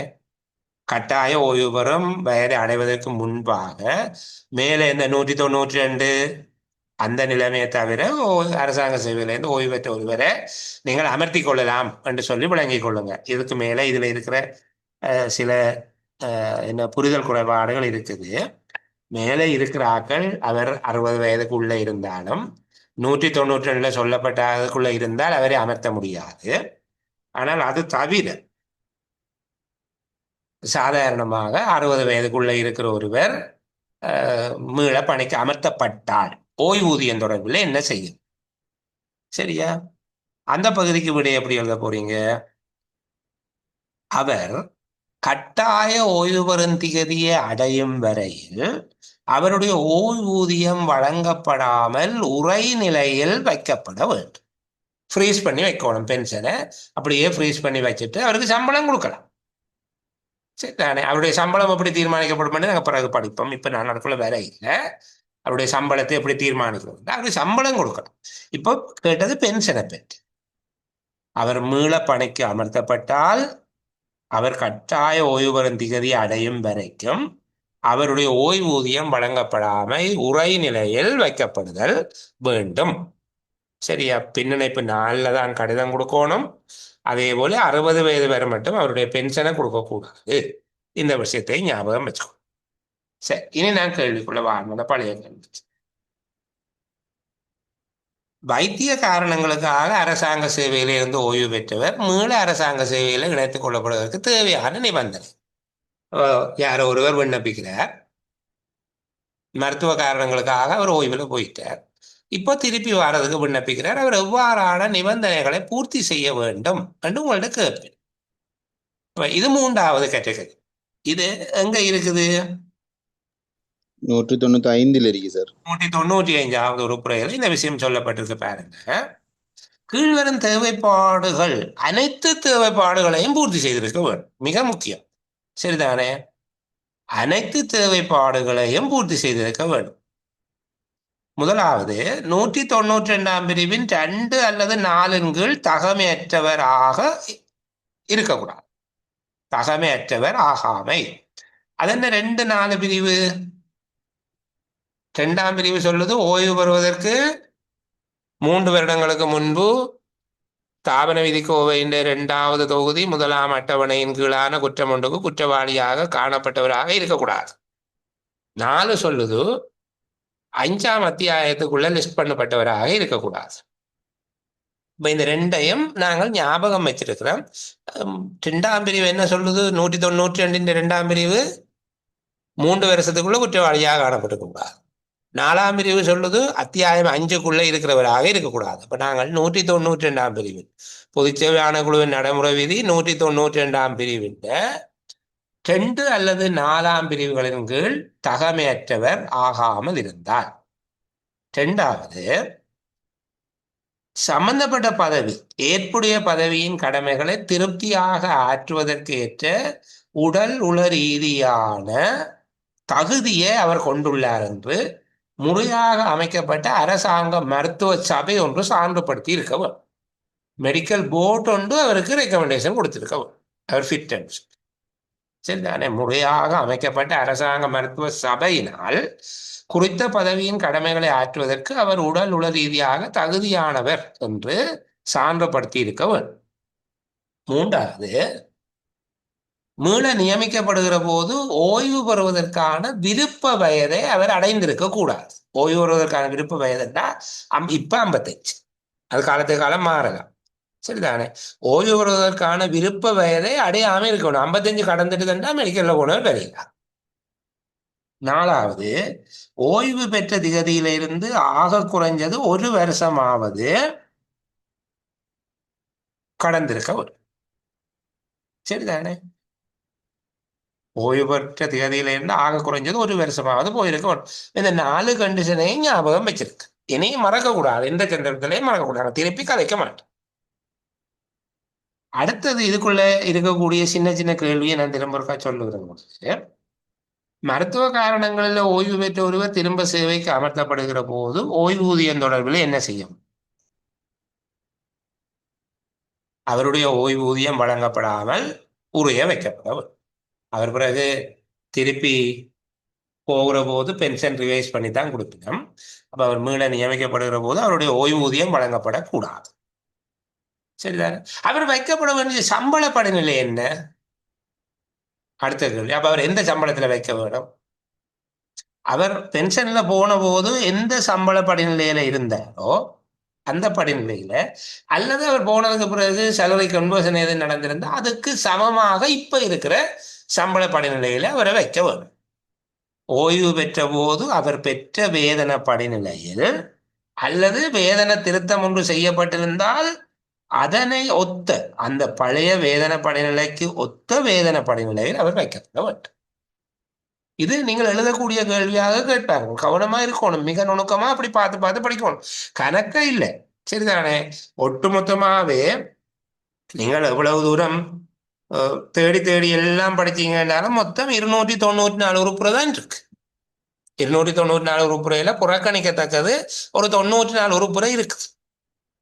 புறக்கணிக்க கூடியது, அதை விடலாம். அப்போ ஒரு 200 உறுப்புரைகள் மிக கவனம் செலுத்தி படிக்கும். நான் ஒன்று சொல்லுகிறேன், உங்களோட மொத்த புள்ளியில ஆக குறைஞ்சது 25 புள்ளிகள் இந்த புத்தகம் உங்களுக்கு பெற்றுத்தேன். இது பொதுச்சேவை ஆணைக்குழுவின் நடைமுறை விதியை பற்றி சொல்லுகிறேன். திரும்ப திரும்ப அதையே படிப்பிச்சு கொண்டு வந்தா இவருக்கு பிஎஸ்சி ரெகுலேஷன் தான் தெரியும் என்று நினைப்பாங்க. அதனால நாங்கள் கேள்விக்கு ஏற்றபடி எல்லா ஏரியாக்குள்ளேயும் போவோம். நீங்க ஒரு விஷயம் ஞாபகம் வச்சிருங்க. பொதுச்சேவை ஆணைக்குழுவின் நடைமுறை விதி, தாபன விதிக்கோவை தொகுதி 1, தாபன விதிக்கோவை தொகுதி 2, நிதி ஒழுங்கு விதிகள், இந்த 4ம் உங்களுக்கு 25ல இருந்து 40 புள்ளிகள் எங்க வீச்சுக்குள்ள பெற்றுத்தரும். ஆக குறைஞ்சது 25 புள்ளிகளுக்கு வரும். கடைசி 20 புள்ளி வரும். சரி, 20 புள்ளி என்றது பெரிய சொத்து, சாதாரணமா இல்லை. சரியோ, 0.5 புள்ளியாலே லேச விட்டாக்களுக்கு தெரியும் 20 புள்ளி என்றா எவ்வளவு. இப்போ இந்த புத்தகத்தை நீங்கள் இவ்வளவு கிளியரா படிச்சு கொண்டு வந்தீங்கன்னா நீங்க மொத்தத்துல 1/4 பங்கு கிளியர். சரி, அதே போல நிதி ஒழுங்கு விதிகளையும் நாங்கள் கேள்விகள் வருகிற போது அந்த பகுதிகளை பார்த்துருக்கோம். சரி, இப்ப இந்த அளவில் இந்த 2 கேள்விகளோட இன்றைய செயலமர்வை நான் நிறைவு செய்து கொள்கிறேன். ஆஃப் ரெக்கார்டிங்ல ஏதாவது இருக்கிறதாக இருந்தால் கேட்டுக்கொள்ளலாம். ஏனையவர்களுக்கு பாய் பாய், குட் நைட்.